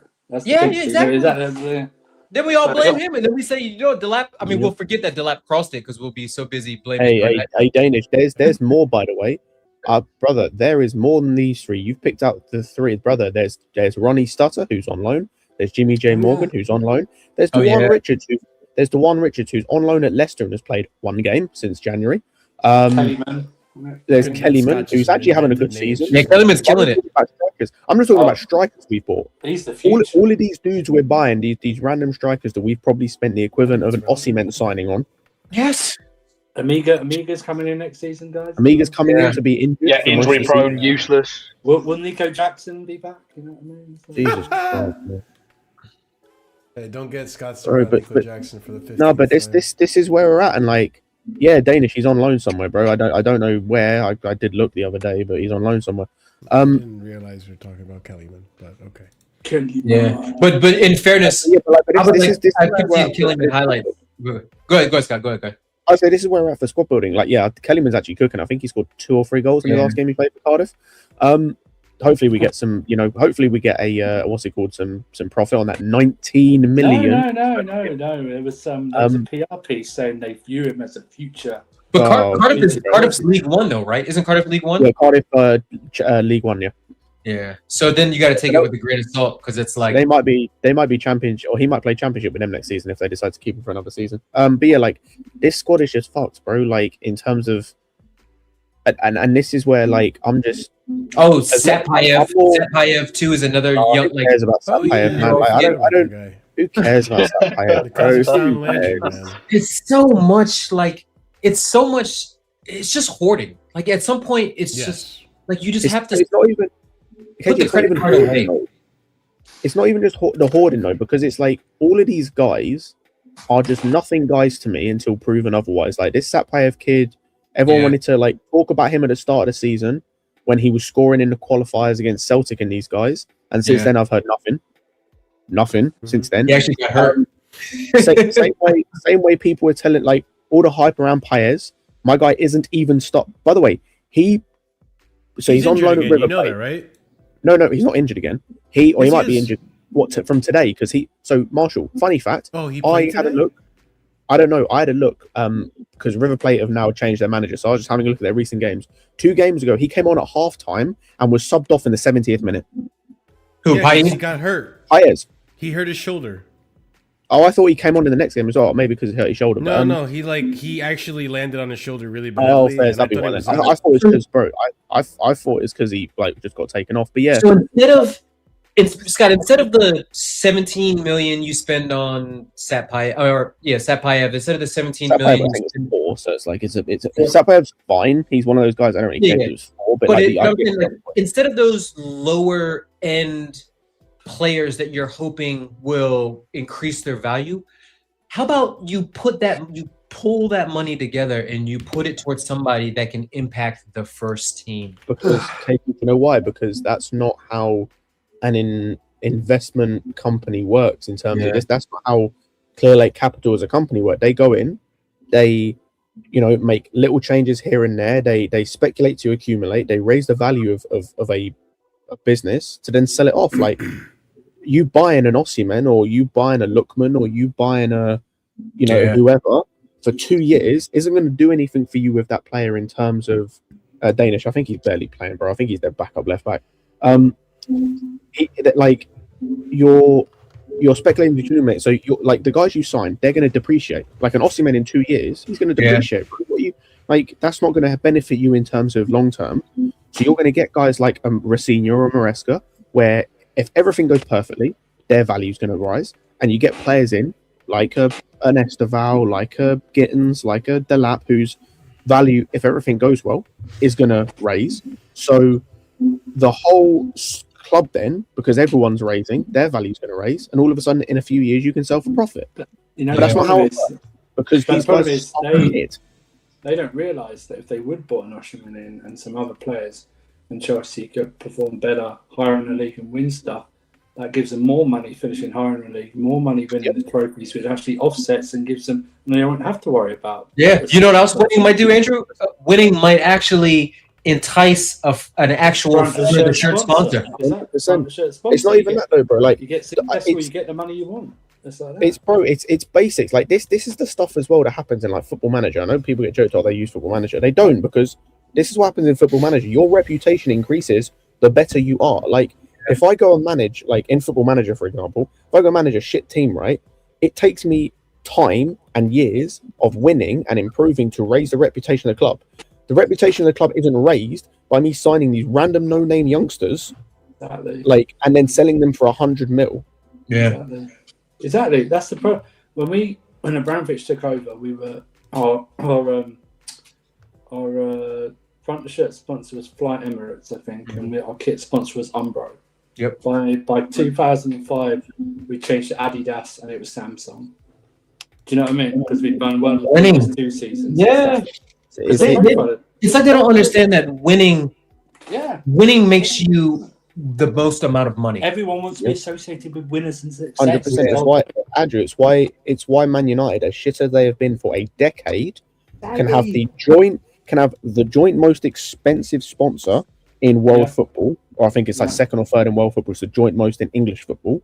It's the reason why, despite how shit they are, top players still want to join them, despite everything. Yeah. Profile. You know what? I don't even think if the goal of the model is to, like what Scott was saying, is to you buy young players, they develop a little, and then you flip them. I'm thinking of players that have come in over the last 2 years.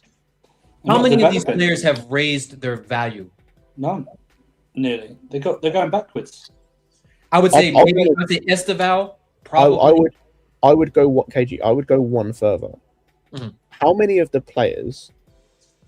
Because there are players you can say within the club system have raised their value, but I would argue a point against that, and it's a point I'm going to make. How many of those players have raised their value playing for Chelsea? The reason I ask that is, for example, Hutchinson raised his value by playing for Ipswich. He did not raise his value by playing for Chelsea. He raised it by playing for Ipswich. Vega raised his value by playing for Juventus and now for Villarreal. He's not raised his value by playing for Chelsea. Yeah. I mean, Palmer has 45 million, I think. Yeah. Like, I don't know what player we're using, so... I would say Palmer. I would say Caicedo's probably raised his value a bit, because he's probably he wasn't one of the best midfielders in the world when he joined. I'd say he's on the cusp. Okay. Yeah. I wouldn't say he raised it. I would say he retained his value. Potentially, how much we pay for Hato? I keep forgetting, because like Hato. I wouldn't say Hato's raised his value. 40. He was like 40, wasn't he? He was like 40. Sample size is too small. For him. Like he's young and. Yeah. I don't think he's raised his value. I don't think he's lost value, but I don't think he's raised his value. I think he will though if he gets more minutes. So. Oh yeah, 100%. John Pedro's probably raised his value a bit. Yeah, Pedro. Not a lot. Yeah. Probably about it. The lap is not raised his value. Sanchez so much so you have to pay someone to take it. I think Gusto Neto by definitely. virtue of Chalobah to an extent. I think Gusto by virtue Well, of the yeah, first profit season share, has isn't it, so. only by virtue of the first season. Yeah. Like Hey. I think we only spent like 12 to 15 or something on him. The Like we bar's didn't in spend hell. that much. I just thought about Scott, a player. the What bar's about in hell. Tosin? What about Tosin? Did we No. rate Oh my god! Did we Scott, rate Really, the him? bar's in bro? hell, but Really? You could technically make an argument that Jadon Sancho raises value because he went from I don't not think playing he any did. football at all to actually playing some football. We went from loan to loan. He wasn't. I was going to say no, Yeah, Marshall. he He was hasn't because he came back from his loan at Chelsea and couldn't find any move apart from a loan to Villa. And he's done Right, rubbish never there mind. as well. Yeah, He's he's done rubbish, nothing yeah. there. You know. Yeah, like Yeah, it's not It's not a. our fault now. It's not like. I'll be honest with you. At a club like I Chelsea, definitely take him though. yeah, at a club like Arsenal, like we Over shouldn't be Garnacho, developing yeah. more than 1 or 2 players in the first team. Like I'm talking about young players. Like there should be, like you can't develop a Gittins, a Garnacho, a Delap. Like someone put in the comments about Who it put being Sanchez linear. in there? What? You put Sanchez? Shut up, man. Nah, Sanchez. man, keepers don't go for How much anything pay for anymore. Sanchez? 20 mil. Too much. Yeah, Paid 25. He gave us a lot of bad years, that's for sure. I wouldn't say this year's completely He's never bad. given us a good 6 months. yeah. I mean, this is definitely his best season, no? Wait, Yeah, he's yeah, not yeah. That's giving what I us a said. good That's what I 6 said at the months. start. Just because he's played better doesn't mean he's good. Yeah. He's rubbish. No, Oh. I was That still mean- like that mean his level trying was to so replace low. him, Sanchez.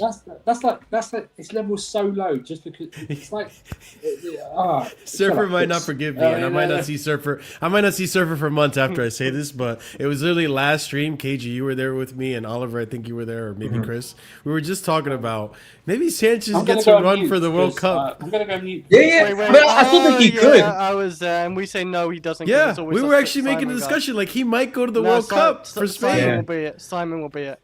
But yeah, Simone, Raya, and they Raya take- won't get it either. Raya won't get it either. It'd be Yeah, that you Simone see? guy. He's always Now I regret having that conversation, Surfer, because now this happened. I So mean- it's Raya. Yeah. Raya or Unai That's Simone. the- I would that's still the say problem. Sanchez is not our biggest issue though this season. Yeah, I want to that's- get rid of our left wing completely. Jao That's the Garcia, problem sorry. with Sanchez, though, is that you can praise him, but at any moment he can make you look like an absolute dickhead for praising him. Oh We yeah. did. That's what he did. That's what they did before the semi-final first leg against Arsenal. He's played so well. Boom, 2 mistakes. Yeah. Like that. Biggest Oh game my of the god, season. that Joker goal where he palmed it in. He basically palmed it in for He has made a Joker. few mistakes. Even- He's that Man United one as well. even against who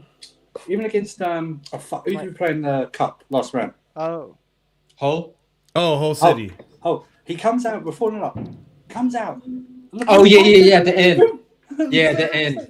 Yeah. People aren't. It was like he- People are hoping you get. People aren't blaming you for not getting clean sheets. You know what I mean? It's the defenders, and then you come out and do this. He always has to go. Every time someone else makes a mistake in the goalkeeper, hold my beer. I'll show you what a mistake is. Yeah. You know what? This is what annoys me too, because I think like I can't let the manager get away with this. Because Chris, Surfer, you remember when Lampard was here, we were doing cross and Shalah ball to Tammy Abraham, who had Spongehead. You named him Spongehead, Surfer.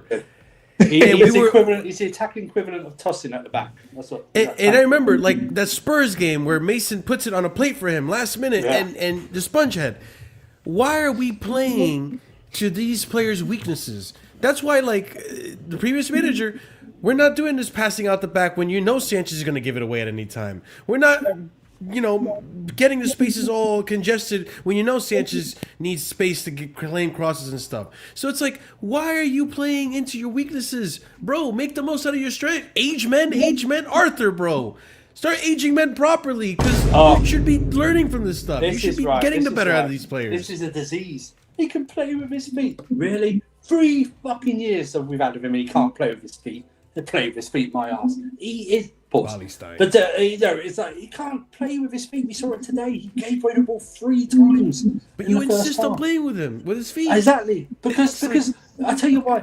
I said being Jorgensen, that's the state of the goalkeepers at the club now. What the state of the goalkeepers at the club at Jorgensen? Jorgensen, you should retire. You should retire. You can't get ahead of Sanchez. Even Yeah. in training, you can't get ahead of him. That's why I used to always say when people used to be like, we need to place Jorgensen, and I would be like, if the managers see Jorgensen and Sanchez every day in training and they still pick Sanchez, that lets me know that that Jorgensen is really like I said it when Sanchez signed. When Sanchez signed, the first thing that came out was he's here to compete with Kepa. What? What do you mean he's here to compete? I want a better goalkeeper. Everyone's going, oh no, we didn't bring Petrovic right now. Petrovic isn't the greatest goalkeeper. I'd rather have him than Sanchez in goal. You know what I mean? Honestly, rubbish. Yeah, 9 goalkeepers, and we still don't know. I mean, it's going to most likely be Sanchez next year, anyways. So but... You talk about the money. You talk about the money we spent on strikers. Let's talk about the money we spent on goalkeepers.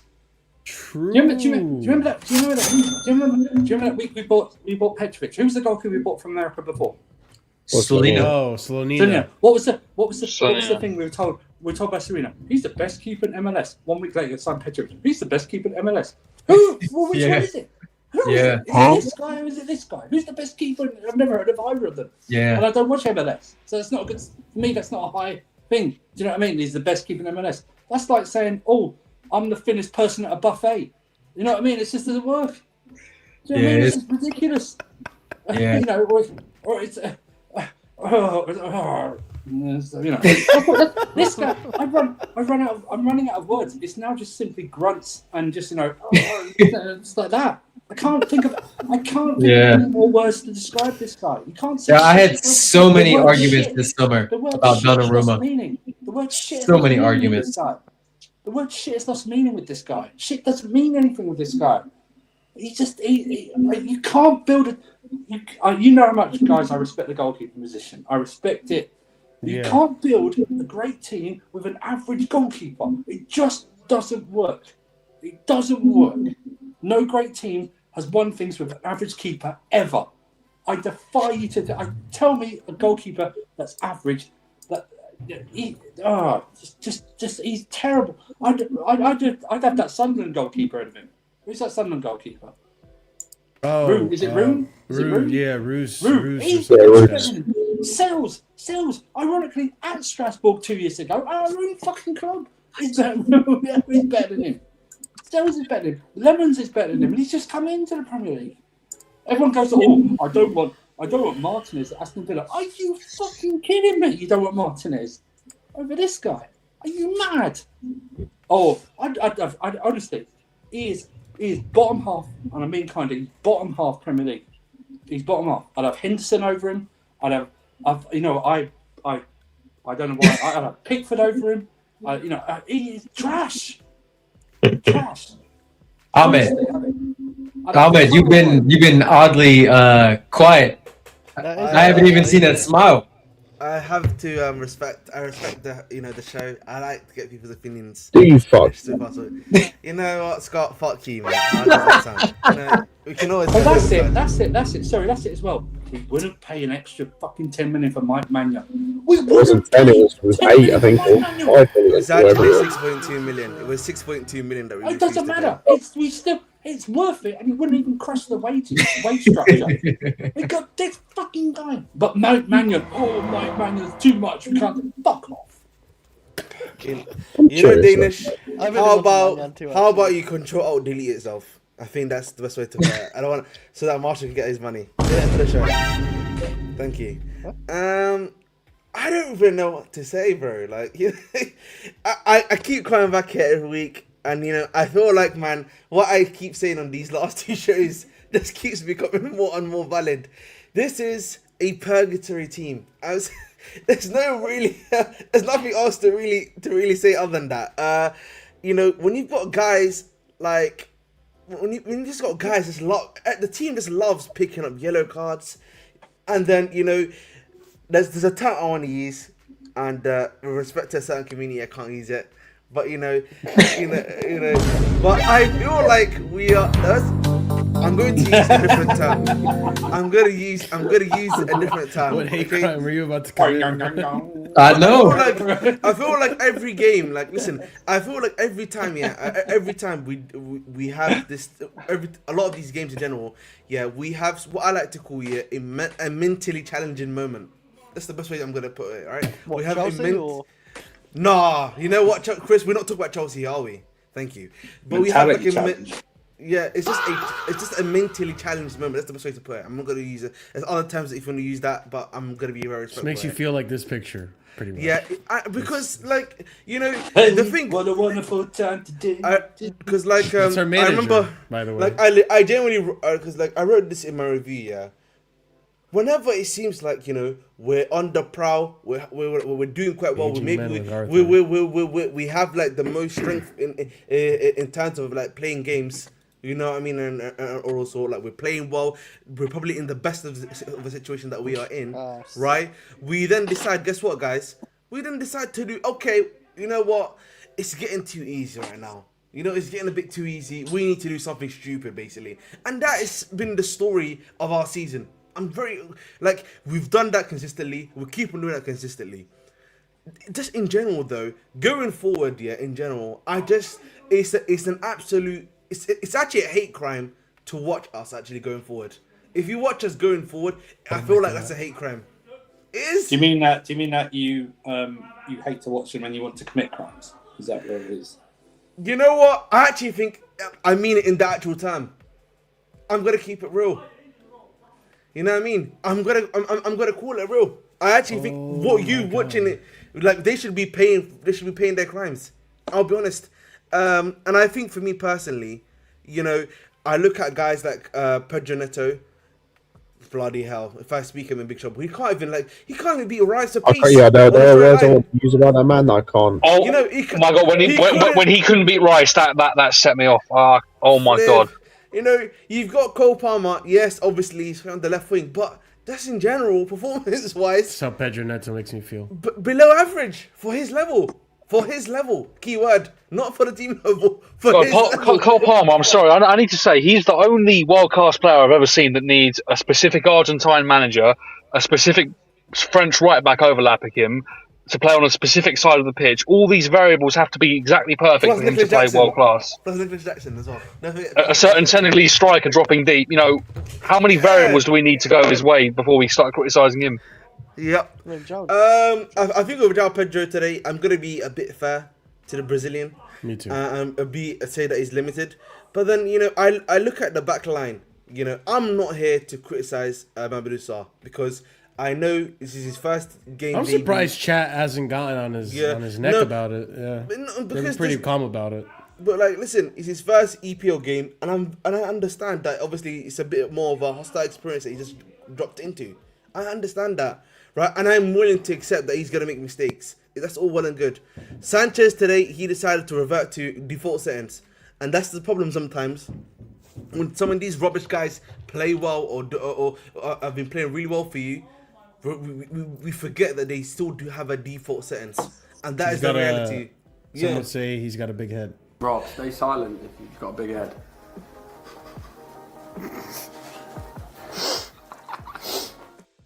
Having a big head usually is having a big head is having a big head actually should be helping you, but hey, we'll move. No, if you've got no, it shouldn't. Not if you've got nothing inside it. Yeah, No, that's the thing too. Because remember last season we were saying this guy is so cocky sometimes in the worst ways, where he'll confidently do the worst thing. The time he takes to pass it, like he thinks he's got all day. If you shook his head, it would sound like a spray paint can. You know what I mean? If you shook his head, that's what it sound like. Yeah. What does it sound like? I look at. I was gonna. You could rent his head out as an Airbnb space. I look at Hato, by the way. I'm a big fan of Hato, and I think he had a very good game today. Credit to him. He's already made the match. Credit to him. Yeah, I just think in general, guys. Yeah, there's just guys in this team. I'm gonna be honest. They're never gonna sign top players. I'm good in terms of like the ones that we want. The ones that we want, the guys that we pray for, it's not happening. But they don't even sign competent players. That's the problem. Exactly as well. That's also true. But I mean, what difference could it make today if you just sign I know it's up, but if you just sign for our season, if you just sign a Lacroix and then Buemo, just sign those two players instead of like shifting out 90 million for Gittins and fucking Garnacho. If you just put 70 million down for Buemo and you just sign Lacroix for like 50 or something like that and just leave it like that as a transfer window. They'll tell you the financials don't make sense. They'll be telling you the financials don't make sense though. That's because they're stupid. Yeah, and they're stupid. And I agree. You can offset the financials with when your team's successful. You can offset it like that because more sponsorship wants to be associated with you. That's what it is. Do you know what I mean? That's what it is. They want to be because if you're successful, then you have like they're holding out for. It's laughable they're holding out for 60 million front of shirt sponsor. Why? You haven't earned it. Just take the 40 million for like 3 years or something like that. Andrew, they couldn't even get 40. Have you seen how much this current one is worth? Yeah. How much? So it's 15 million for the season. Yeah. 1-5. It's then I think it was from the thing I saw it was 2 years of then additional funds. I think it's it's either 2.5 or 7.5. I can't remember from the thing. But it's either 2.5 or 7.5 for each of those years. So let's say it's 7.5. That means for 2.5 years, you've got 30 mil. These guys are supposed to be investment. Yeah. I want to before we come back to that point. I just think for me in general, this is a team of hell. We need, and I'm gonna say two things. Okay, I maintain that the reset needs to happen. The reset needs to happen, and you know what? It's games like these that just really prove it to me. The reset. We need to. I feel like this team. If we have a similar team again next season, we're just going to be in the same amount of hell. You know who watches NBA? Of course, you know I watch NBA, bro. What's the term they use when the team's going wrong and what they need to do in the off season? What's the term? Tank. No.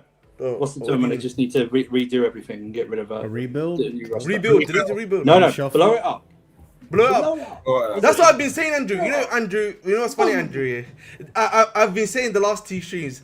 We are currently, obviously this game was really bad, obviously performance, right? But I've said continuously, particularly from what I've watched recently, that we need to reset. Like we just need to, all these guys that are just bums, I don't care what needs to happen, remove them. If it means, that. No. I tell you why the terminology reset is wrong. Because reset means to me that we're going back to something that was successful. Do you know what I mean? That's what it means. Restart probably. We need to say restart probably. Restart, whatever. Fucking going in, whatever it is, whatever the term is. You just literally just fucking bomb it all, and that's probably a wrong term and all in this day and age, but you know what I'm talking about. Oh no, nuke it, bro. Just roll it, nuke it all. Do you know what I mean? Leave nothing alive. Nothing alive. Just leave it bang like that. Start again. Yeah, you have to start again. Yeah, you would want to scrap everything up from the everything. Just when you buy FIFA and you start the career mode and then you realise, shit, I've not bought that player. Those couple of players. Restart all again. Restart it all again. That's what it is like that. That's what I do all the time, honestly. Oh, that's what I do all the time as well because I wait till the updates. That's what I always do all the time when he plays manager mode. Over a game over. Finish it. But everything we've said here is why. Like I've got no.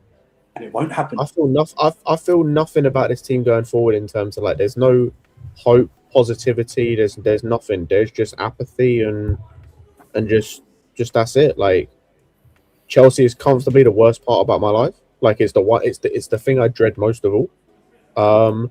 And there's no light at the end of the tunnel. There's nothing. Like the rest of the season is going to be what it is. The rest of the season is completely immaterial. Whether we get top 4, we don't get top 4, we get Europe, we don't get Europe. I don't want it. It doesn't matter. Want me to cry? I don't want. I genuinely don't want Europe. I've said this. I agree. I don't really care if we get Europe because it'd be interesting to see what these guys do as well. Because like they might have to sell a big player, big whoop. Who cares? Like who gives a shit? It doesn't matter because then they're not going to replace them. They're going to buy no one in the summer. Then we're going to have next season be the same. We're going to have the same conversations, the same streams, the same everything.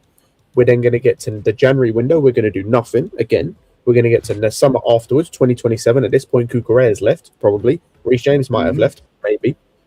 Then we got to replace them. They won't replace them. We'll be back again. Like, this is a never-ending cycle of shit. We're in the same position all the time. There's nothing to look forward to. There's no hope. There's nothing. I need to point something out. We're not even guaranteed a Conference League.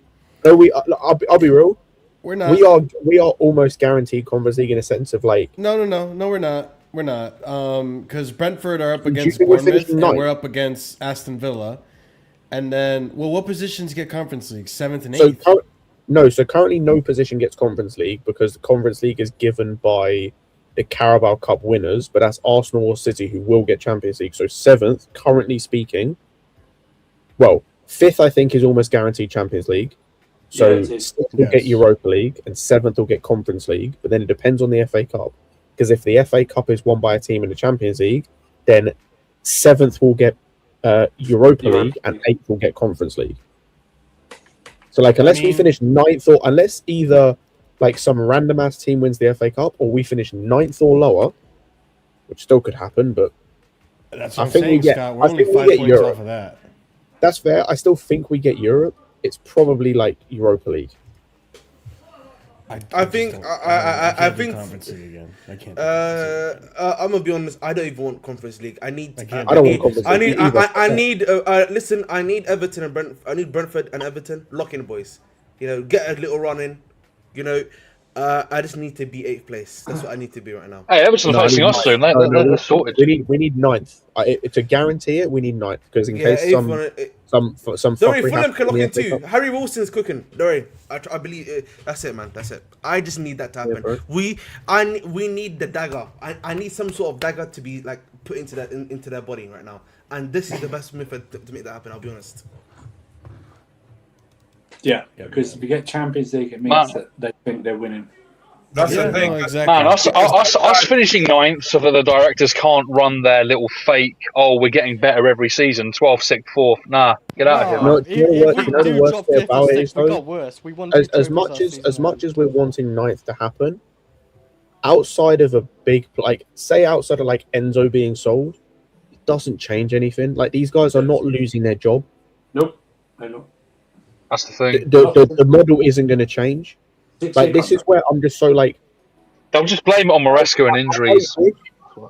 Genuinely, there's a part of me that genuinely wishes I had the ability to just switch off wanting to like care about his team.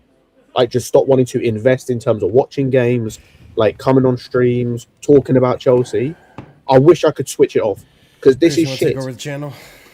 This is shit. It's like take a break. Heroin addicts talk as well. It's generally like. Yeah, bro, it's an addiction, man. Yeah. It's disgusting to watch, man. It's an addiction. Man. This is self-harm. I think I'm actually going to think what I'm going to do. As soon as the season ends, I'm watching the World Cup, but I'm not going on any streams until the season starts. Yeah, same as all that. I'm glad I'm going on holiday, bro. I'm fucking glad. I'm going back home. I'm going back home in June. Hey, you got it. Fata's got the right idea. Just fuck off on holiday for a couple of months. Apart from the World Cup, I don't see what because I know my I'm going to Vegas this weekend. Put all on black. Oh, for fuck's sake! I was going to say, people, like, and even going on for the season, I'm gonna do what I did this week. I didn't think about Chelsea until yesterday evening. The only thing that you look forward to when it comes to Chelsea game is like you want to get socialized to know other people, though. That's it. I'd say for match going fans, you got that. For me, it's like I enjoy talking with you guys on stream. I don't enjoy talking about Chelsea, but I enjoy talking to you guys. But like outside of that, bro, once the game starts, I'll start caring about my team because I like Chelsea. I'll get pissed as usual. Then the game ends, I'll be pissed until the next day. Like from obviously it's Monday now in the UK, but bro. When I get to work tomorrow, I'll talk to my mate about Chelsea, and that's the last thing I'm thinking about Chelsea until next weekend. Oh, sorry, until Wednesday. Sorry. Oh, it's true. Wednesday 2:30. It's like we should turn it into like a rubbish NFL team great tailgate party. You know what? Link up everyone in Paris, isn't it? Link up the old boys that never went to Chelsea games before. No, I'm not going there. I don't want to get stabbed. I'm definitely going to the PSG home game. And Paris stinks. I'm definitely gonna go to. Stinks. You know what? It wasn't too bad actually when I went there recently. I went there just like 3-4 weeks ago. It Andrew, wasn't too bad. Disneyland away, Andrew. Disneyland away. I've been to that Disneyland sucks. That's what it says. Oh, Dad, yeah. Yeah, that's You're a at Disney. that's a Bandulu Disneyland. But but Disney spelled with IE at the end. That's what that is. Right there. Yeah. Now, man, you gotta try the escargot. Escargot avec the snail. The bit of sauce. Screw that. I've got an escargot. It's called tossing at the back. That's what it is like there. I mean, you're telling me that I'm gonna order tossing in the back in the restaurant. Oh yeah, I might eat that. Yeah. Some of these guys, like, you know, for me, some of these guys, man, I look at some of these guys, man, I'm just like, fuck me, how do we get them? Like, Pedro Neto, bro. And that's the problem with these guys, isn't it? We have PSG next Wednesday, by the way, guys. Yeah, but Ahmed, is that away first, right? For Isn't PSG postponed the game? I thought PSG postponed. You know what, man? I could lock in. Postponed their league game, not our game. Oh, I thought they postponed. But that's because the league loves them, innit? The league loves them. Imagine they asked to postpone a Chelsea game instead of a league game. By the way, I was gonna say that thing. By the way, that league thing, the PSG thing is mad to me because that's technically illegal. Like that's not allowed to happen. Yeah, they can't cancel it. They could move it, but they can't cancel it like that. No, like even moving games, I'm fairly certain. I saw something that said like UEFA does not allow that, or normally does not allow that. But the problem is that owners on the board, UEFA or whatever it is, so it's not bad. You know what I mean? So it's fine. Like that, it's not just like a Premier League thing. Like it's like it doesn't happen. I don't see why they need to move it anyway. Their B team will beat whoever they play anyway. So it doesn't matter. Listen, I'm just there to watch when they come. I'm just there to watch Dembele and Barcola and Doué. That's it, man. Oh, the guys want to watch at Chelsea. Good Lord, Barcola, fucking hell. You know, I'd take Barcola over Garnacho now. To be honest.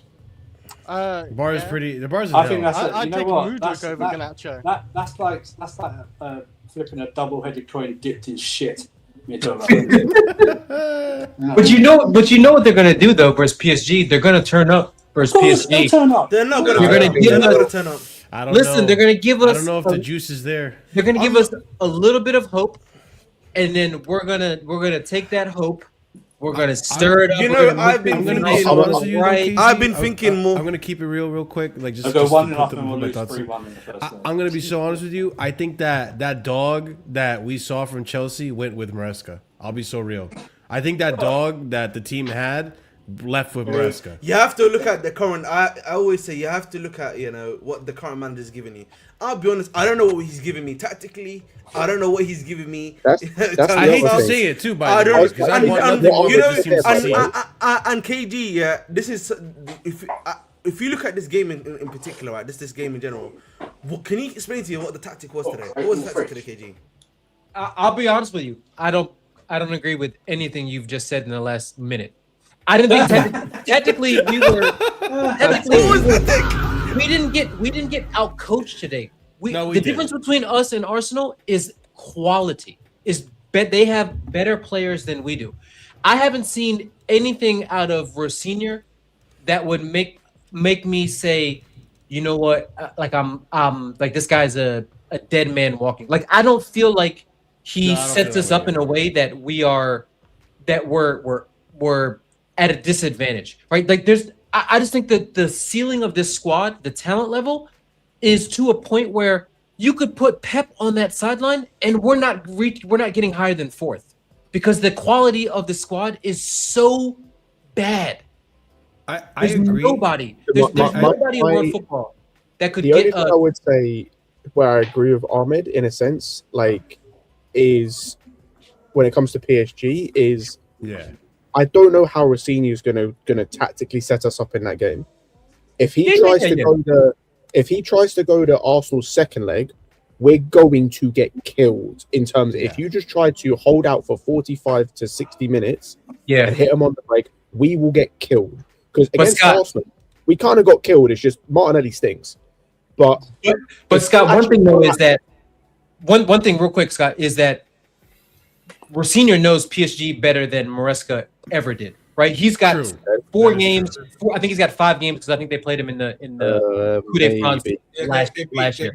He's got numbers on PSG. To be fair, Yeah. So, and I'm not saying he has PSG's number. All I'm saying is, when you see somebody more often, then you have a better idea. And I'll be honest with you, any of us could predict what PSG, apart from who's going to be available, because they're going to have some guys out. Fabian Ruiz is out. Dembele is probably going to be out.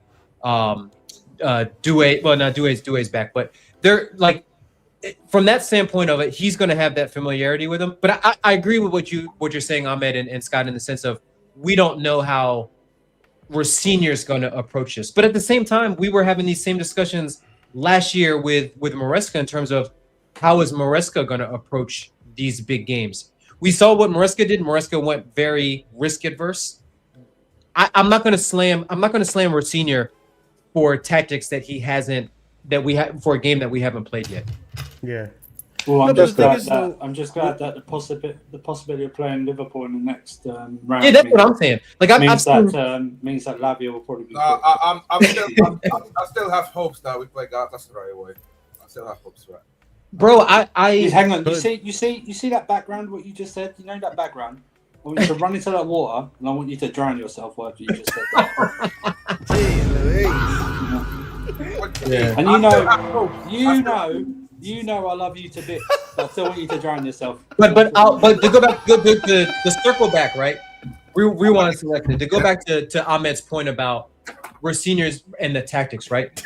The tactics today, I thought were fine. I think if you want to say that it's risky to have Sanchez with the ball at his feet, but I think that's more so.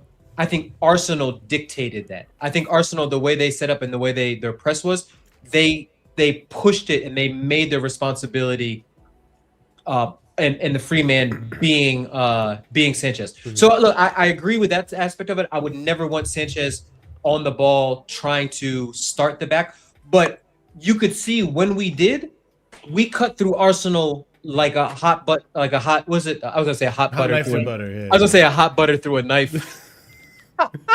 That's how far my head is gone. No, but the thing is, like, Kiji, I think you're right. Like, today in particular, at no point was I in open play. At no point was I worried that Arsenal were gonna get us, right? Like, we were gonna concede. We didn't look like we were dominant. We didn't look like we looked like in the first leg, right? The first leg in the Carabao Cup, like, Arsenal literally had our number. Yeah. They were mile whipping us. Yeah. But the thing with me is that, like, when we set up for these big games with the previous coach, you could see, like, the guy did his homework, and he would, like you said, hot knife through butter, just cut through PSG, cut through Barcelona, dominant display from Chelsea.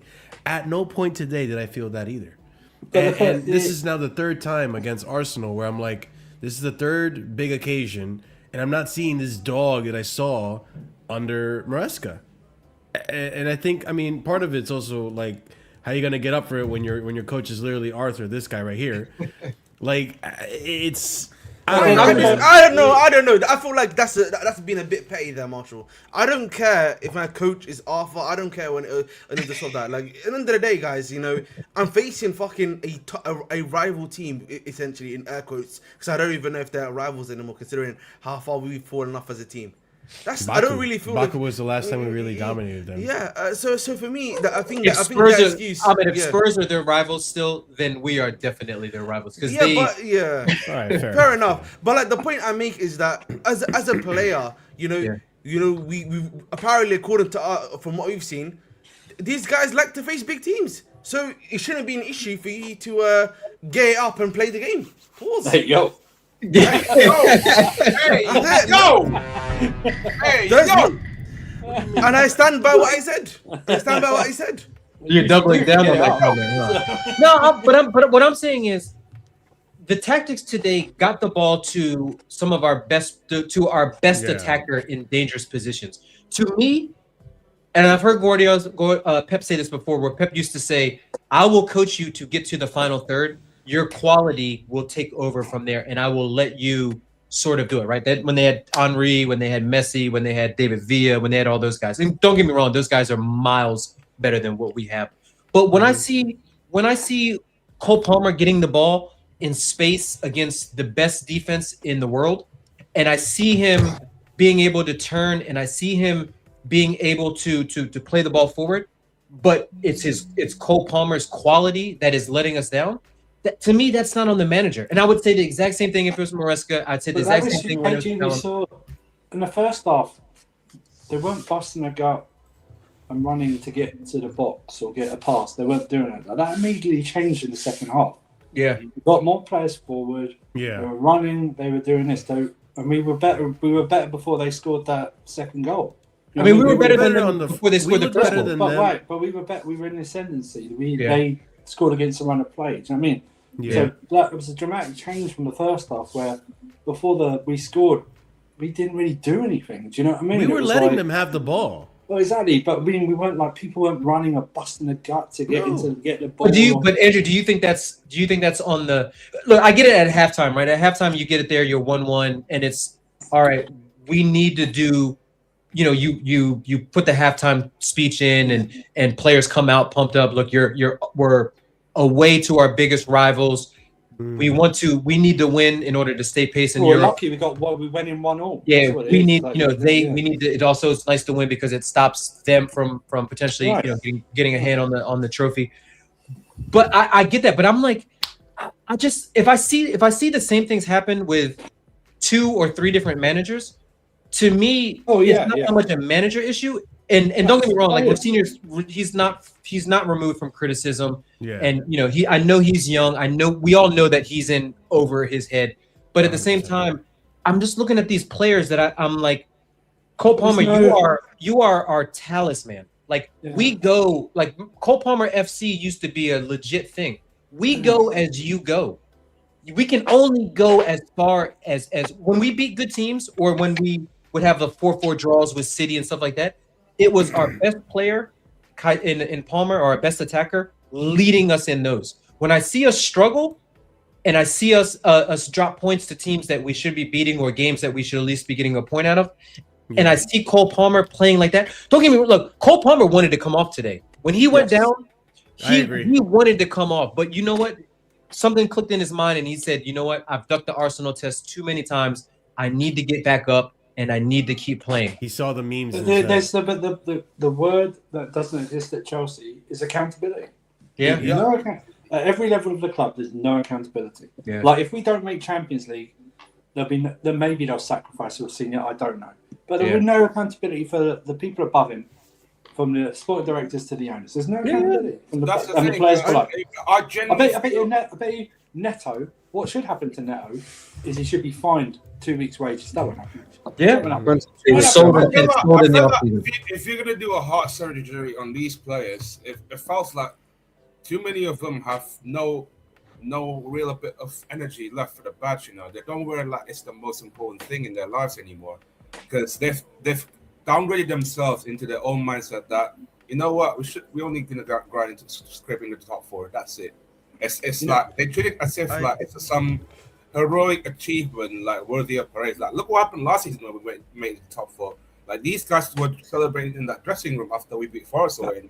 It's amazing though, right? I mean, they should have though. They should have in that situation. Yeah, I'm not gonna get on young players for accomplishing stuff that they've never accomplished for, and how they react to it. Because I'll tell you, Fator, at that particular time, we hadn't won the Conference League yet, and we hadn't won the Club World Cup. So that group of players had never. The only semblance of a trophy that they got close to was that Carabao Cup final. So I'm not going to get on them for winning a big game on the road to secure Champions League football, because you're not gonna go from 6 to to winning majors and things like that. So I agree in the sense of there's certain players out there that just I don't know.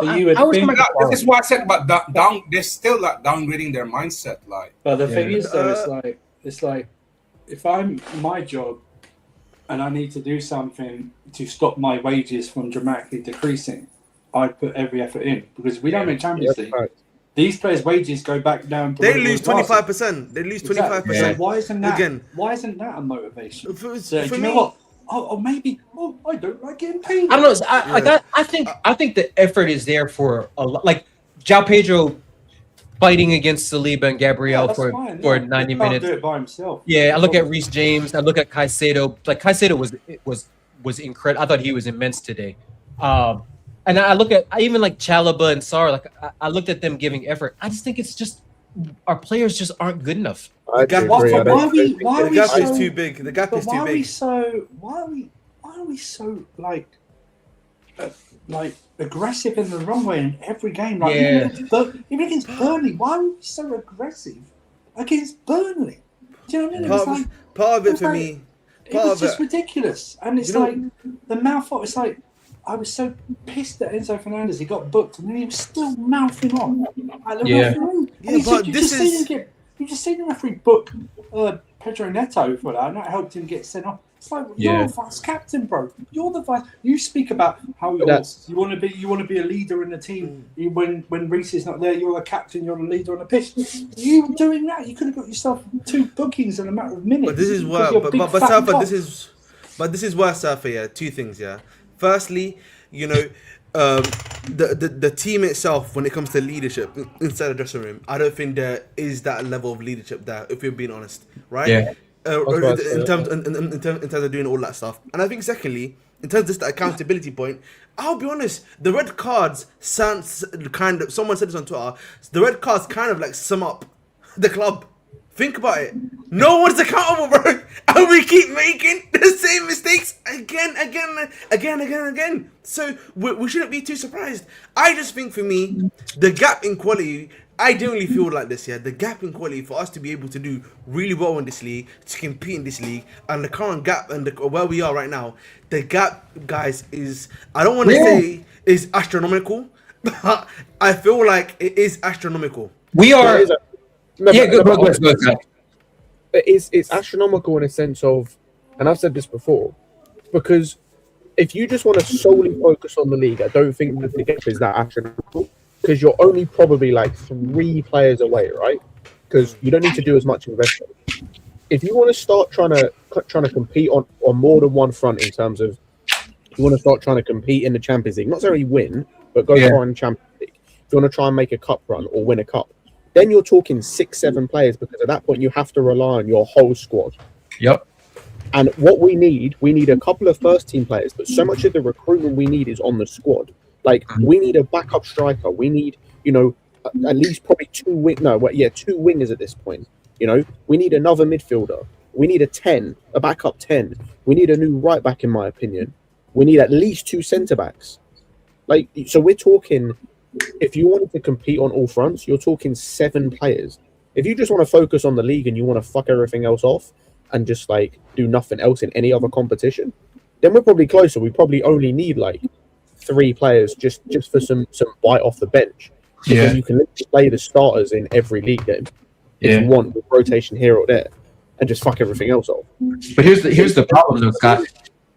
Liverpool is going to spend big this summer. Arsenal's going to I don't know what Arsenal would do, but City's not going to stop spending money. Like, the teams that we're trying to catch, they're also going to be trying to get better. But now we've got to try to close the gap on something that was already wide before, that could be getting even wider, because we already know Imega's coming in. We know Quenda's coming in. We know maybe like Anselmino will, like, we're bringing in, none of those players in my mind will help close that gap. And that's the problem. That's the problem. This recruitment, how it should have gone is that now we are literally adding 1 or 2 a summer that improves the first team overall in the squad, that keeps us competitive, keeps us winning. We are still 3 years into this, but we still need major surgery. Are you absolutely kidding me? This is and they get 6-year contract extensions riding off Maresca's coattails. Are you absolutely kidding me? This disgusting. And it's like, oh yeah, it's all the sporting director's fault. It's the owner's fault as well. For you don't hold them accountable. If this was Bowley's group that owned the Dodgers, if this was a performance by the Dodgers and they're done, would that management team be in place? They'd be done. They'd be done. Out of here, man. Out of this here. This was Clear Lake. This was an investment Clear Lake on the other businesses. You think they would keep those people on? My thing is, you don't even have to blow the model up. You just have to tweak it. You can buy better players. The buying of, like, we have bought some of the best young talents in Europe and in the world, right? The Estevals, the Quendas, guys like that. I will never say do not be in the market for those players, because if we're not getting Esteval, he's going to Barca, he's going to Real Madrid, he's going to PSG, he's going to a huge club. But all I'm saying is, for every Asugo you bring in, or every Lavios, a young player, go out there and get somebody that's proven it in this league.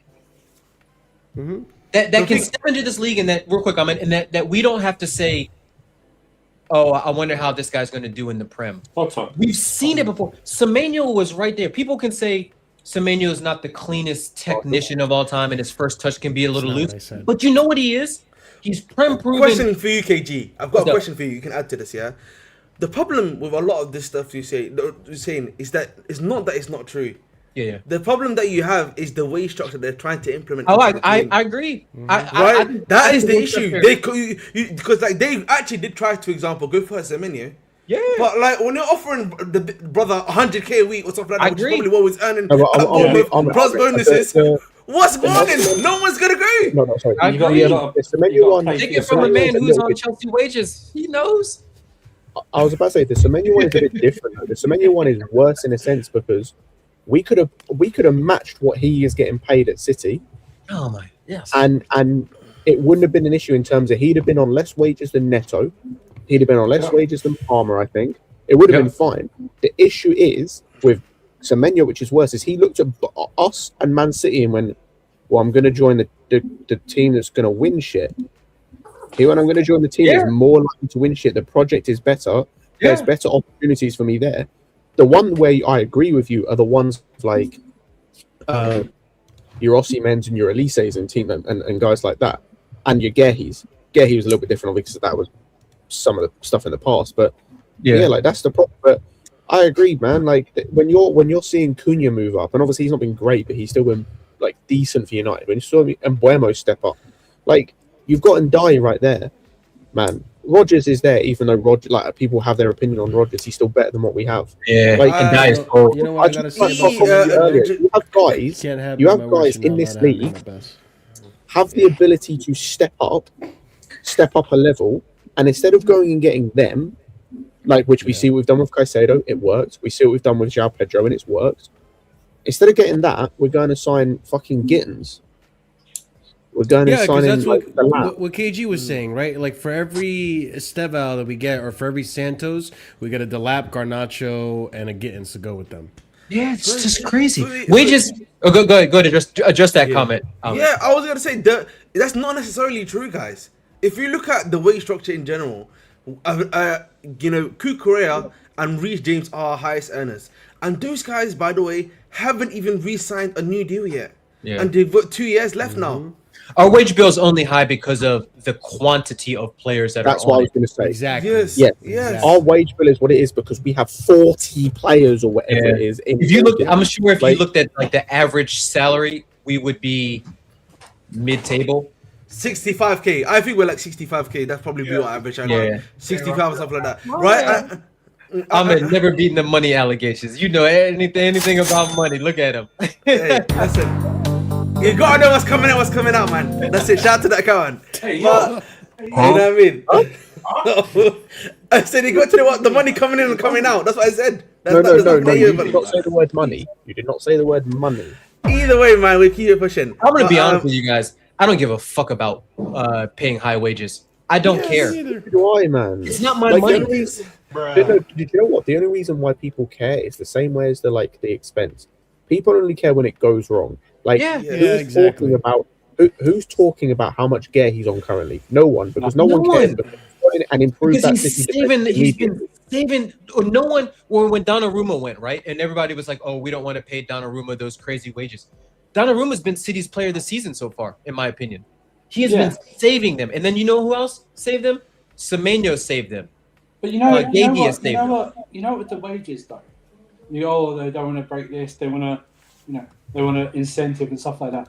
If you buy proven players and put them on high wages, and then you go to a young player and go, well, you could get to those wages. Yeah. Do you know what I mean? They're on those wages because they've done blah blah blah. Do you know what I mean? That's what you need. I don't know why. If you want good players want. We already give people the advantage of two things right at Chelsea. You've got the name of Chelsea Football Club, and you've got living in London. Yeah. There used to be the third thing of it. We're gonna pay you good, like top market money, and we don't do that anymore. And once we stop doing that, like this summer when Verts, I'm thinking to myself, Verts is out there, right? And we know that the transfer fee is going to be high, but we've seen us pay that kind of money before. And I'm not saying that I necessarily wanted Verts, but why isn't our name in that conversation like it used to be? Like I want to be associated with when the best players are on the market now. Chelsea's we're not even rumored to be in for those players anymore. That's why I love. By the way, I just had a look. When the Semenyo news happened and it was over in like 3 hours, we were looking for him. I told you that's what our press does. They leak people with supposed to distract us. You know what's jokes, by the way, about the Semenyo thing? You know he's on less money than Benjamin Sesko. Yeah, he is. Yeah. He's on less money than James Maddison. I'm looking at it now. What's Sesko on? 160. He's on 150. This is like before bonuses. 150. Like we couldn't afford Semenyo's 150. Madison's on 170, by the way. Cherky's on 180. So's Martinelli. But the Cherky one's a good one because they can put him on 180 because they paid so little for him. Yeah. Do you know what I mean? By the way, I had a look. We have one player in the top 25 highest earners, which is Reece James. We have 5 in the top 50. What's Ekitike on? Somebody just mentioned 200. him. I mean, what are we doing? Like, he earns the same amount as Wesley Fofana. Oh my god! Like the fact that the fact that we won't break or even entertain some of these players that are close to or over 200K a week. Look, I'm gonna be honest with you. We should all know this, and all of us. Whenever any other panels that we go on, any other channels, any other shows, I know I do this as just part of who I am. I don't run from the fact that Chelsea has money. I will never be shy or bashful. I know that we won leagues in 04 and 05, 05, 06 because we went out there and spent money. We had to do that in order to raise our every team does. Yes, that's why this thing of you bought the league, brother. Every team does. I don't care. Even you're like 100%. Even you're like Leicester City's, as amazing as that was. The reason they won the league was because Jamie Vardy, but it was also because they bought Riyad Mahrez and bought Kante. They didn't just win it with the players they had from the season before and went, we're not buying no one. They bought players. The truth of the matter is, if you want to be a successful club in Europe, you have to spend lots of money. Every club that is successful in Europe, United had money, Arsenal had money, Liverpool had money, Bayern has a ton of money. Italian clubs, the big ones, Inter and AC Milan, Juve used to have a lot of money. Barca have a lot of money. Real have a lot of money.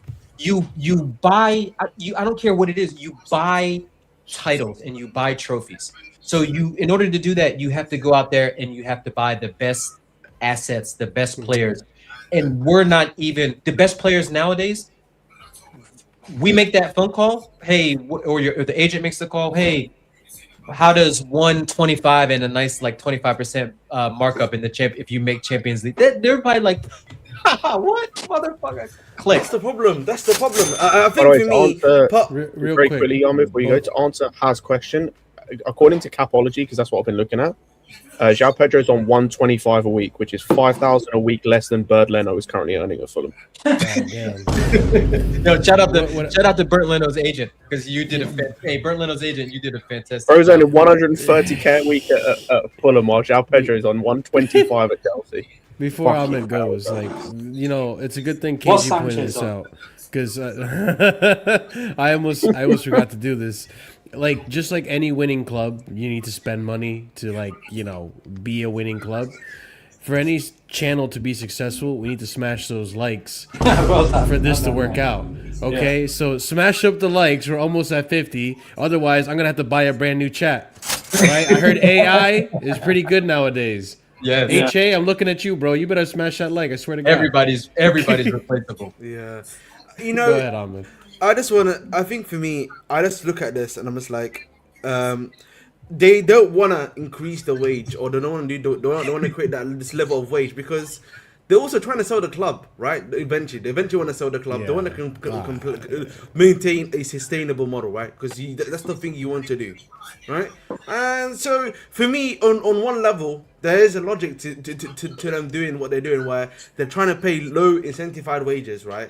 In the sense that you pay that sort of thing to an extent, because it massively reduces your cost, right? Yeah. The whole thing is the operations you're trying to reduce, cost, yeah. You're trying to reduce that cost, bro. That's the main thing. Yeah. The problem is, Ahmed, right? The problem I have, it'd be fine, right? But we're now going on 3 years without a front of the shirt sponsor, right? 3 seasons without front of the shirt sponsor.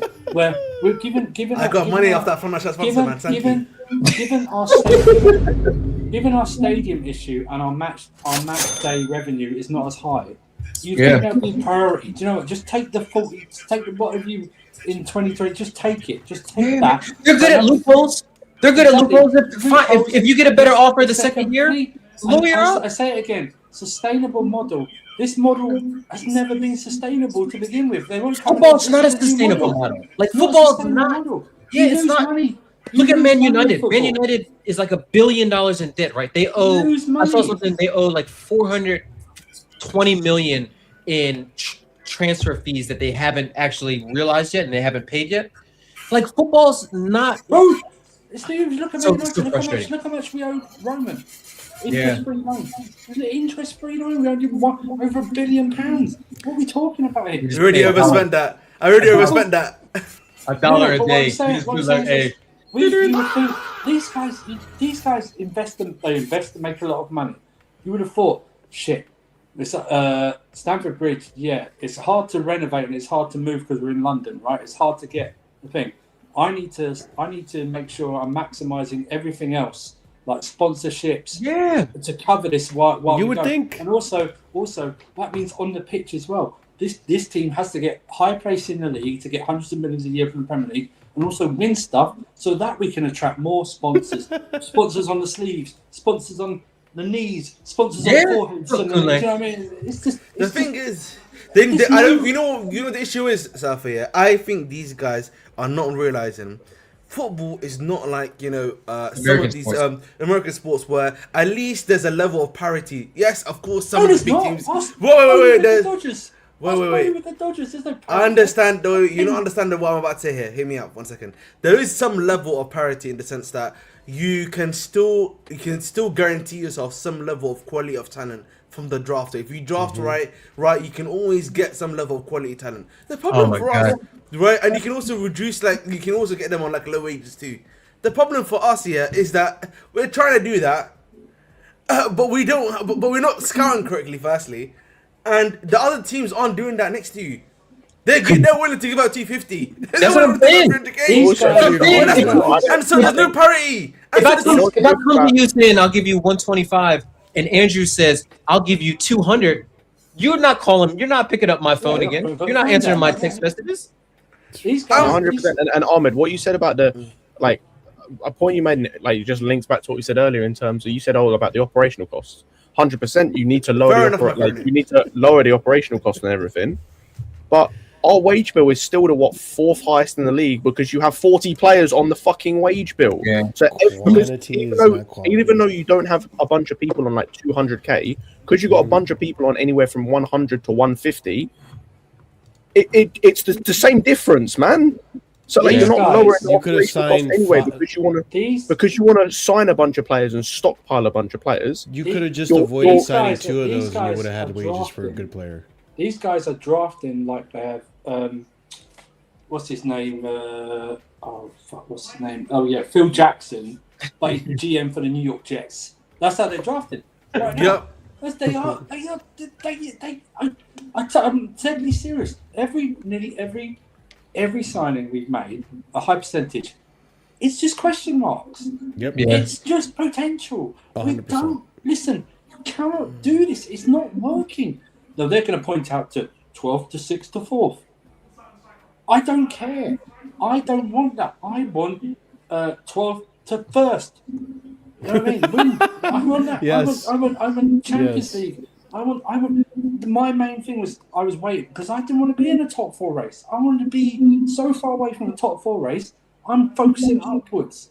Yeah. Now I have to concentrate on Champions League and been trying to get in the top 4 at the same time because of their recruitment. We recruited like we were going into the Conference League this summer, not the Champions League, the Conference League. Those were Conference League signings. Our last 2 signings were Garnacho and Buenanote. That's gone. If I just said to you like Ahmed Marshall, Scott, Fator, I said, hey, I'm gonna say the last 2 signings, and you tell me which club made those signings. And I said Garnacho and Buenanote. I would wager that none of you would say that. That's Imagine Chelsea. you're signing. No, don't even stop there. That's an Everton. Don't even stop there. I would have said Don't even Dortmund. I stop would have there. said Napoli. Yeah. Even though I think I said recently, Napoli. That's not Napoli signing. yeah, Well, they were going for Garnacho. That's what I would have said. Don't even back stop then. there, KG. I know he's played, but imagine this is your list. Imagine this is your list, right? So imagine you've just I've just signed a new 6-year contract. I'm going to spend some money because my bosses are really confident in me. So I'm going to deliver them. I'm going to deliver them Sloth from Goonies in the lab, right? I'm gonna deliver them Hatto, who, let's face it, no Chelsea fans watch Hatto. I don't care what you know. No one watches the Dutch league. You Unless can you're go fuck Ahmed. yourself. I'm gonna Jamie Gittins, right? I'm gonna put in Jamie Gittins. Oh my god. I'm gonna put in I need to check something on Gittins. Jamie 'cause Gittins. I'm gonna put in Jamie Gittins. I'm gonna sign Garnacho.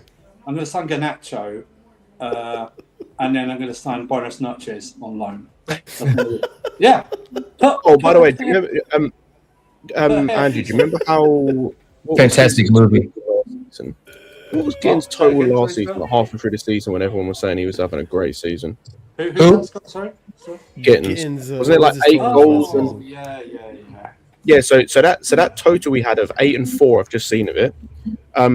You know that Yan Diamande kid that everyone's raving about? He's already surpassed Gittins' total. He's got 9 and 6. Here's the thing, Scott, right?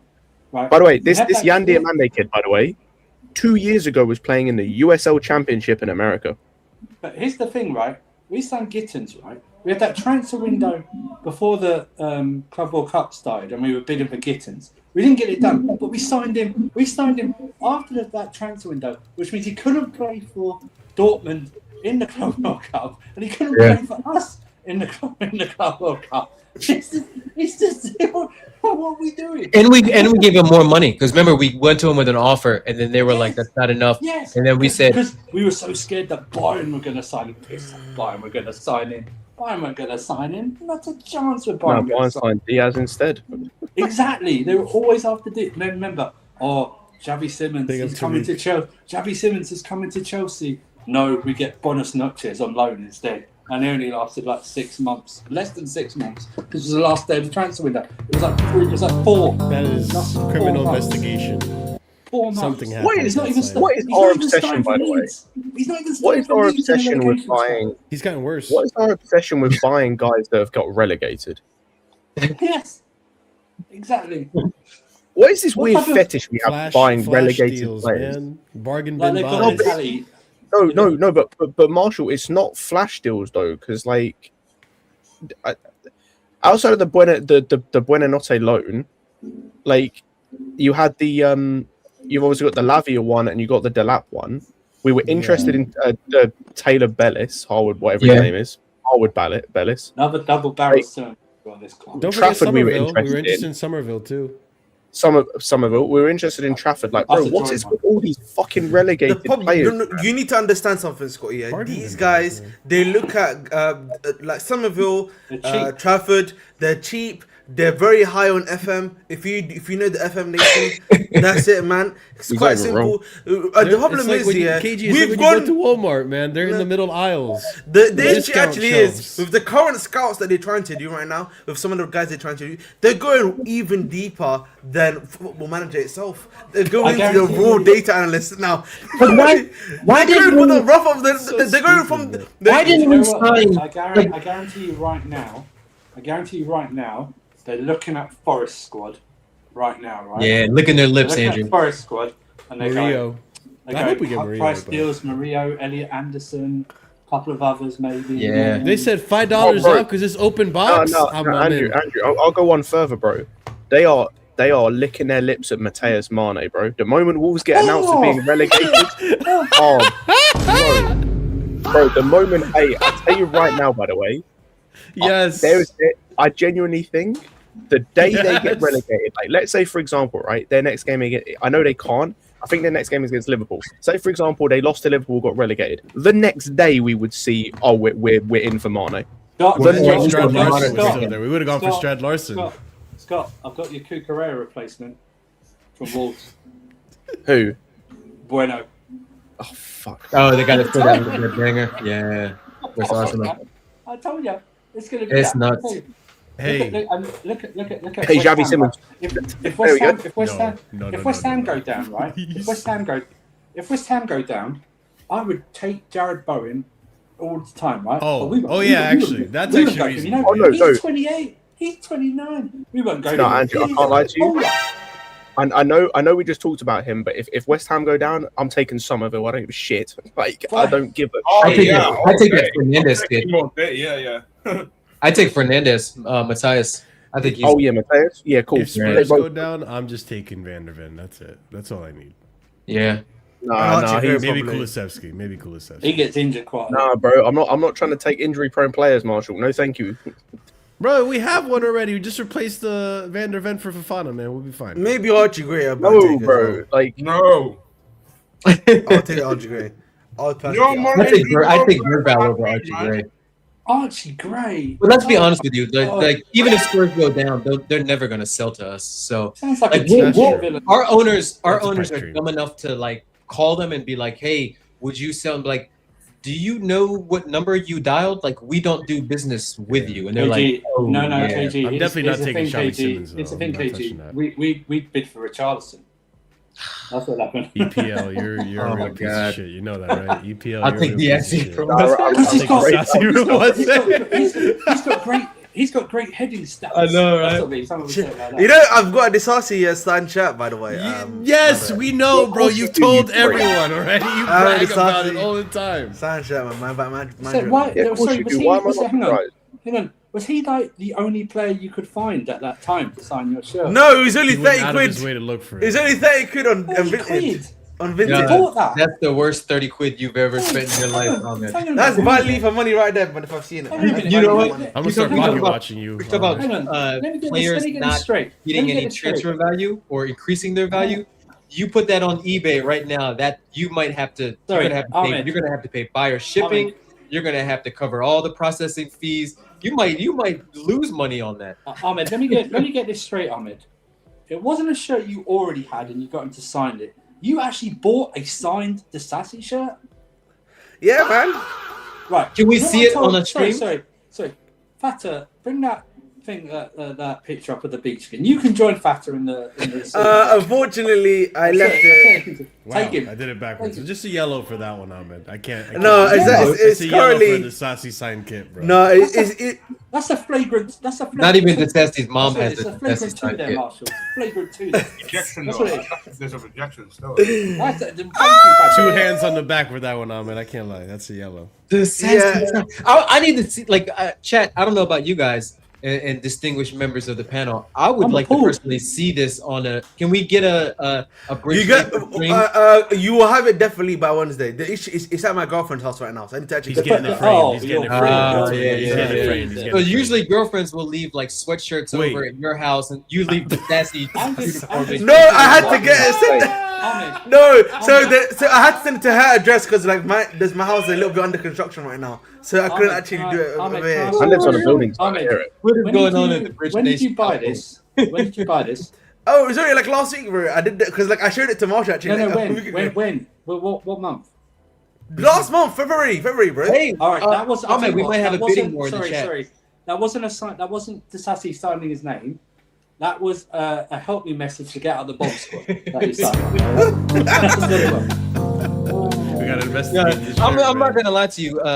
Knowing that you have a Sassy shirt, it makes me less angry about the result today. I don't know what. And the fact that you're actually gonna get it framed, you didn't deny that. By the way, I'm not getting it framed. I'm not getting it framed. I'm gonna have it like this in front of one of the swords. By the way, Ahmed, you bought that for £30. The Sassy sign that immediately devalues in half right away, so you can only get 50. I'll say the value is depreciated immediately without you. Listen, the value for me is already increasing because I can just have it behind here, and you can just annoy people knowing that I've got this on. What you don't know, Ahmed, yes. you're gonna be on one of those docu-series, the scammers thing. Yeah, scammed you for exactly. That's what they did. Oh my goodness.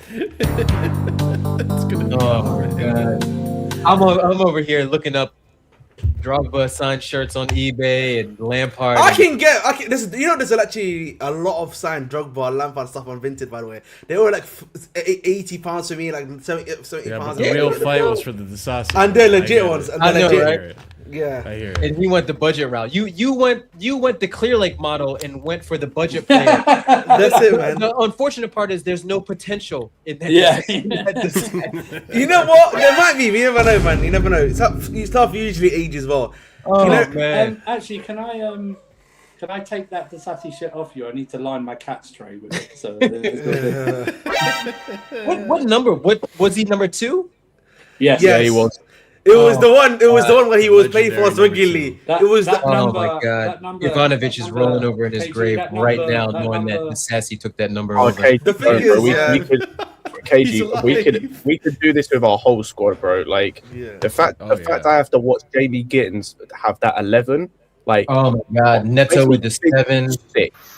It makes me physically sick watching anyone else like. Took the 9 voluntarily. By the way, he took the 9 voluntarily. He knew very well what that 9 curse was like at Chelsea. And he was like, who had the number 11 before Gittins?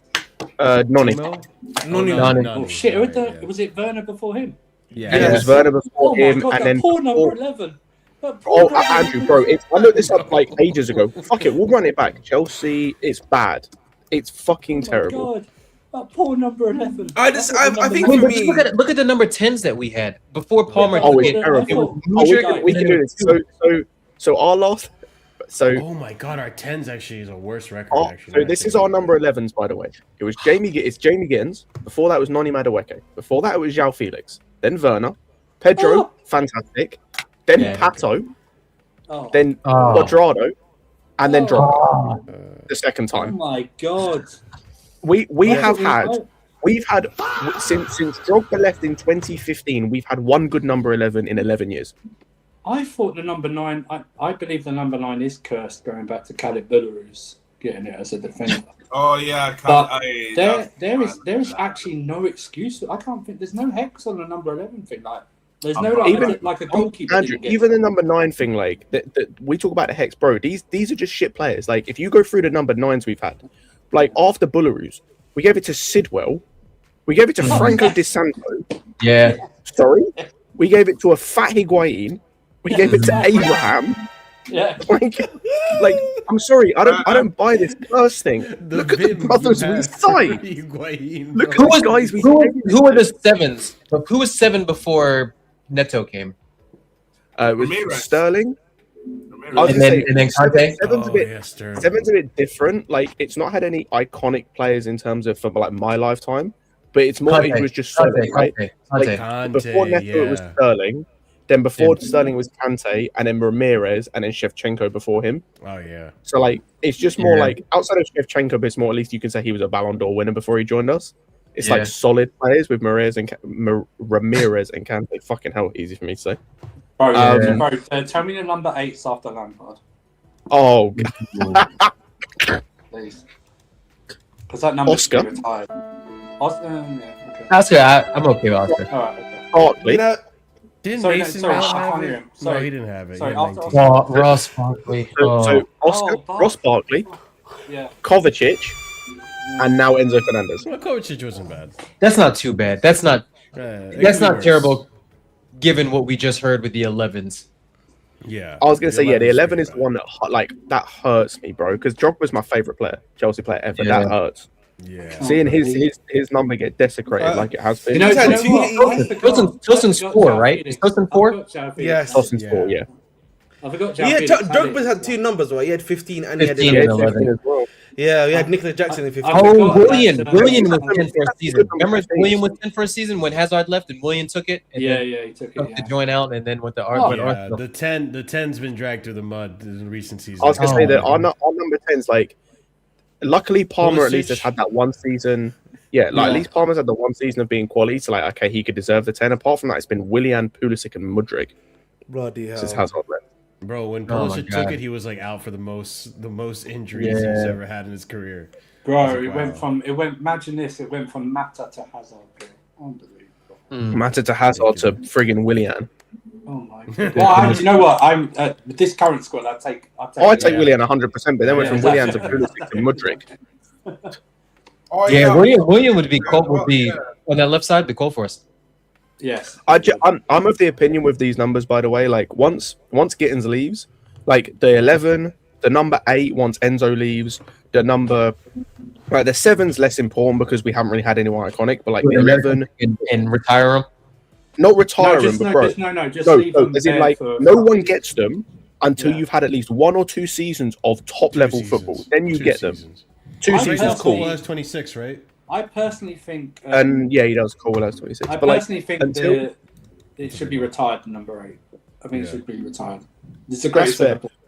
Great example. That's fair. But the Yeah. rest of them, like, bro, when Gittins leaves, that number 11 needs to stay far away from anyone, bro. I'm not giving it to a single player. I Maybe don't even want Esteval. Esteval to have it. Don't give it. No, to Esteval can have it if he shows a couple of years of quality football. Yeah. Until then, I don't want anyone having that number 11 Oh, do you shirt. know who's going to take it? If he stays. Oh, Garnacho's going to. Oh no. If Garnacho wears the 11, bro, Oh, I'm burning. What was he at United before he left? Because he went through 3 numbers. 49 the whole time. 17 he was. 17 for a little bit. He was 49 for a little bit. Was he 11 when he left? was? No, he was 49 and then he went to 17. He was 17 before he left. Before he left. Oh, okay. Yeah. Okay. I think. Listen. I think we should burn the number 1 shirt as well. We should burn. I told you. I'm telling you right now. I think we should do what the Italians do and have like players that have 95. Bro, our number 1 is Checker disgusting. Oh my Yes. god. Do it. Courtois. Yeah, man. No, Courtois wasn't 1. No. Courtois took number he's right. 13. Oh, 13. Our number yes. our number 1s, by the way, so Czech leaves in 2015. It's then Begovic, Caballero, Kepa, and Sanchez. What was Sanchez when he first got here? Was he 20? No, Say again? he was 1. He was always 1 when he got here? Yeah.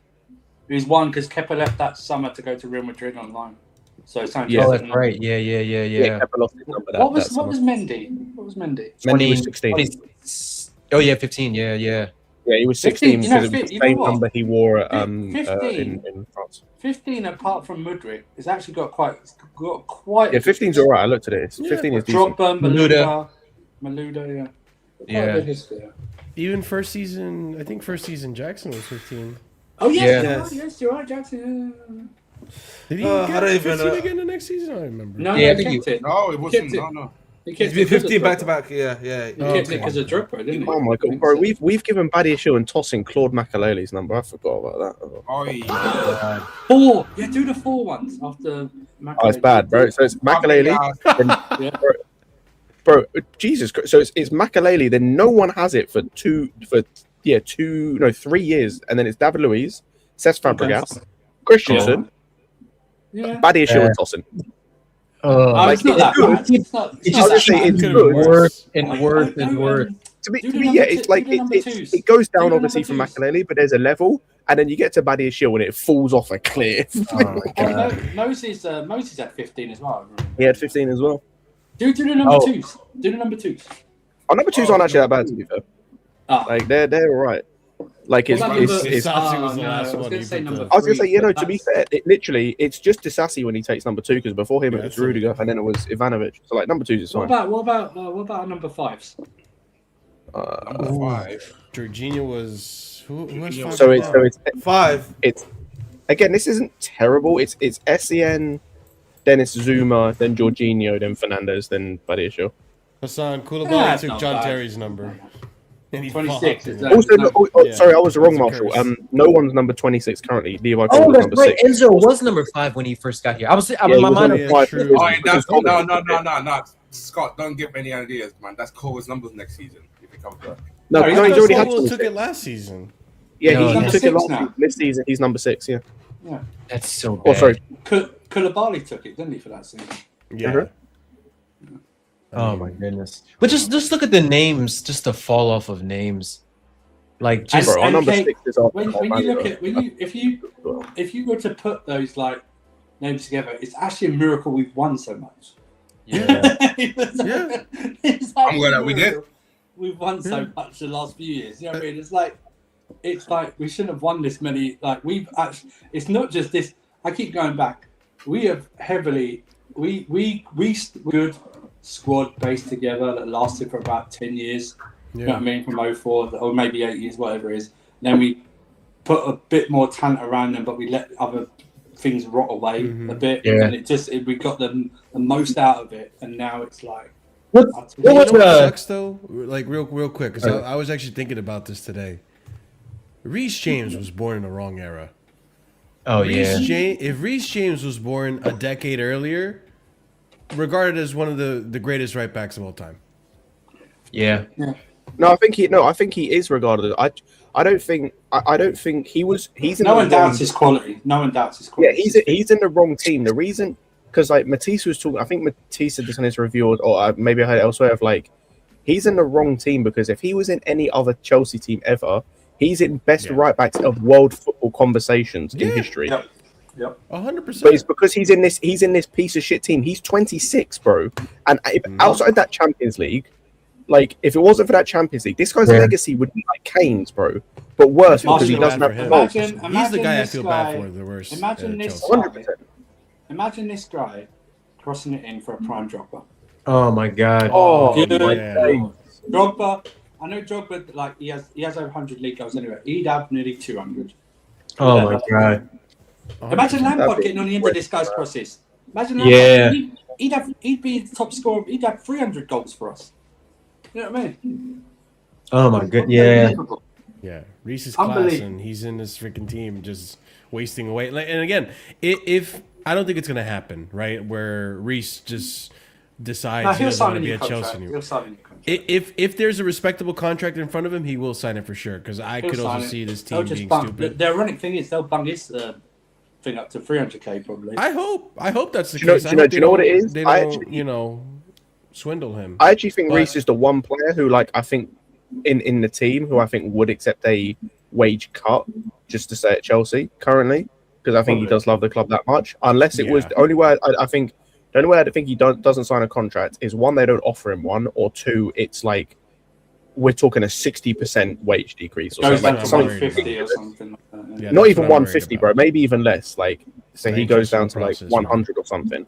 Oh, like, that's the only way I see it. Yeah, that would be a disgrace. If we sold Reece after he finally gets in or healthy and he gets the injuries behind him and gets back to his world-class level, I think folks will burn down. What they want to do is I know I said it's hard to turn off earlier. If we were to sell Reece, I would probably stop watching this club. I'd do whatever I have. I'd have a really tough time. I don't know, man. I'll be honest. I can see it happening. I hate to be that guy. I could too. I'm saying I'm not saying it's impossible. I'm saying it could happen, but I'm saying if it happens, bro, this is a waste of time for me. I will literally do whatever it takes. I will do whatever it takes to just stop watching. The reason why I think with Reese though, like real quick before you go, is like I think Reese is Chelsea for competitions and winning trophies. But if he decided to say, you know what, this is stupid, man, I'm wasting my talent here. I could be winning trophies with City or God forbid Arsenal. I wouldn't even blame him. He would never go to Arsenal, but I wouldn't even blame him. Dead ass, I wouldn't. The thing I would say is just that we need to let's look at the facts right now. We know usually in that third season, before it gets to 2 years on the dot, they always come to these guys and like, guys, it's time to negotiate. Let's come to the table. We want to keep you XYZ, and then they start negotiating. Right? We've barely heard anything about negotiating. We barely heard anything about that. All we've actually heard from in terms of news sources is that guys aren't even negotiating with them. They're saying, I want to see what happens at the end of the season. Yeah. The only good thing, and I'll say about Reese, is that he's such a quiet person that I think if he was doing his contract negotiations now, I don't think we'd hear about them. Yeah. From him, maybe not, but the club. But you know what this club is like, bro. If they're negotiating to get a new deal with Reece James, bro. Reece James, we're negotiating, guys. We're very close. Final stages. I wouldn't be surprised by this. That because they love good PR. I wouldn't be surprised if they've already got him locked up and they're waiting until where we finish at the end of the season. And if it's a bad finish, they release the news that he's signed just to deflect from people. Yeah. So they have a good feeling. You know what I mean, like that. Yeah. Sorry, we made the Conference League, but we did re-sign Reece James. But we got Reece James to sign a new contract, and everyone goes, "Oh, Mr. Chelsea, at least Reece James is there. He's one of our own." I could hear them singing that when he was taking the corner today. Yeah, they love PR. Yeah, but you know what's crazy too is that this is just us inching even closer and closer to what Arsenal are. After Wolves, they announced a new kit. Arsenal, didn't they? Just to like. I told you this. They release kits. We release transfer news. That's what we do. We're not even good enough, Marshall, to release new stuff to hook in the suckers. I know. But here's the thing, though, Andrew, is that none of us.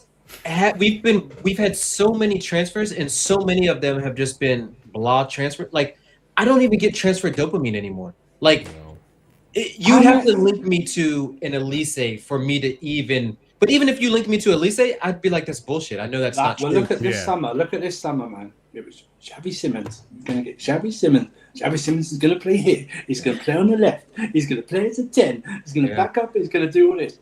You know what they should do? They should be like, they're going to come out with PR, Andrew, and they're going to say, aren't you glad we didn't sign Xavi? Yeah. And that's going to be like a transfer. That's going to be like a new transfer. Oh, aren't you glad we didn't spend of all the players that we missed out on? Like, say something like, aren't you glad we didn't spend 60 million on Xavi? Yeah, that's right. I'm glad you spent 95 million on Gittins and Ganacho. Yeah, that even happened earlier this season where they mentioned like they look at the transfers of Liverpool and how bad they're doing. Yeah. And they use it to elevate themselves up. Oh man, the PR is gonna hit like crack in the summer. Oh, it's gonna be so bad. Yeah, we're here for it. Any final thoughts before we wrap it up? It's been a nice 3 hours. It's gonna be a nice. You feel better, Scott? It's gonna be a nice. No, don't, ever, man. All right. Wednesday. Like I said, Wednesday again. We go again Wednesday. Like I said, Marshall. You know what? Marshall, I'm gonna wake up tomorrow morning and I'm not gonna talk. I'm gonna talk about Chelsea for about 5 minutes with my mate, and that's the last thing I'm gonna think about till Wednesday. I'll tell you Aston Villa. I would say the sun's going to be up when you wake up. You're in the UK. I'll tell you what I'm doing. I don't work Mondays or Tuesdays. I'm deleting my saved Spider-Man 2 game and starting all over again. That's what I'm doing.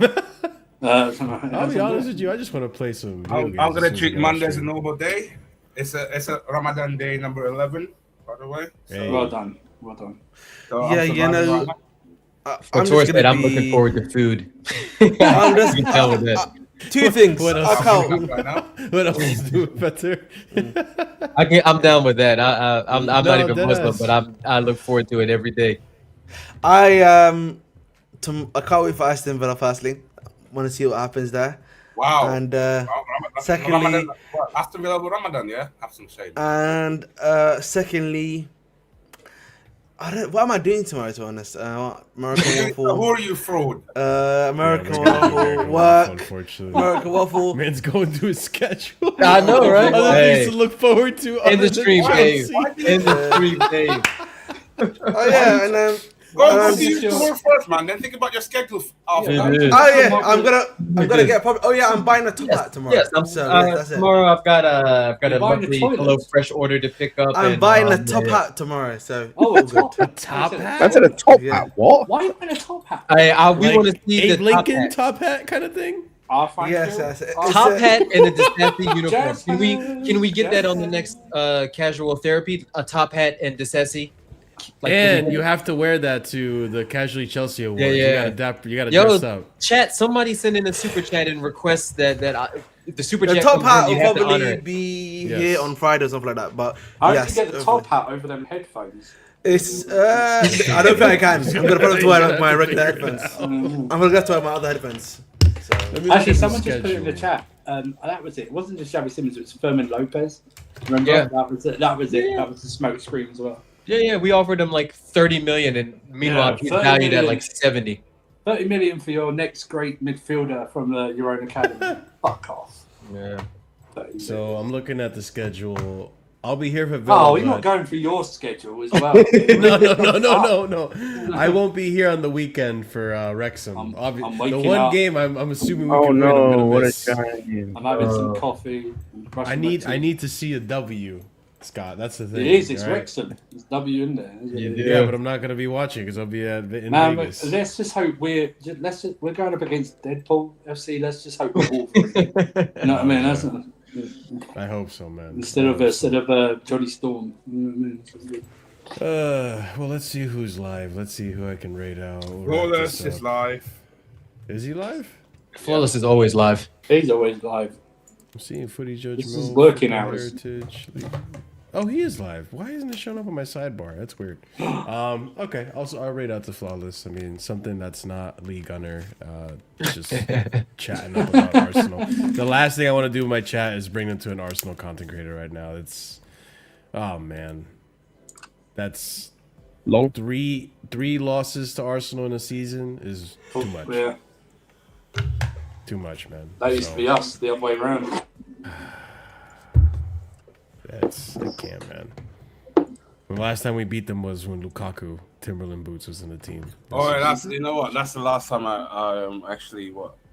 Fuck me, man. I Lukaku, man. forgot. I Fuck forgot what happened Lukaku. that day. Actually, you know what? I missed out the Weren't last you- train back. You know. Weren't you in that game too? When did we see Yeah, you I on was the in that game, cameras? but I missed the last train back.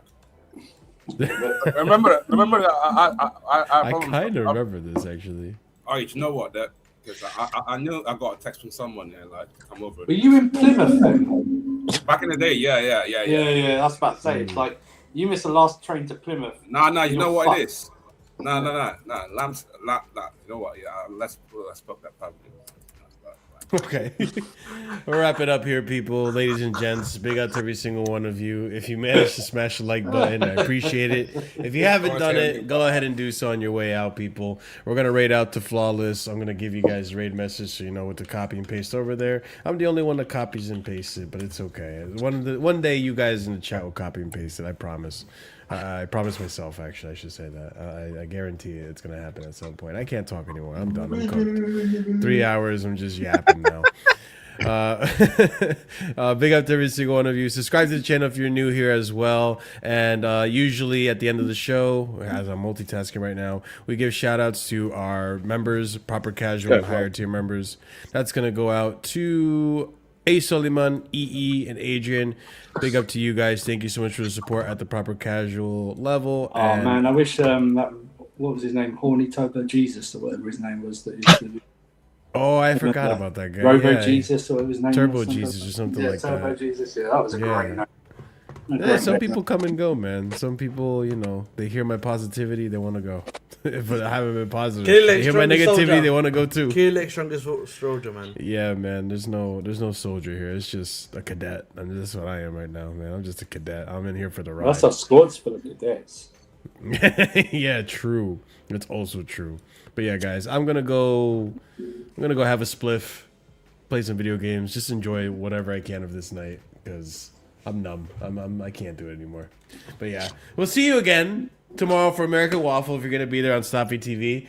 Tuesday, maybe a stream, maybe a Casually Chelsea show. I mean, there's some news that I want to talk about that I won't get a chance to. And Wednesday's the Villa game, so there'll be content coming out this week. People, be sure to be on the lookout. Big up to the panel, big up to the chat. You guys have a wonderful night. We'll see you on Sarcasm City, and as always, stay casual. Peace. Oil.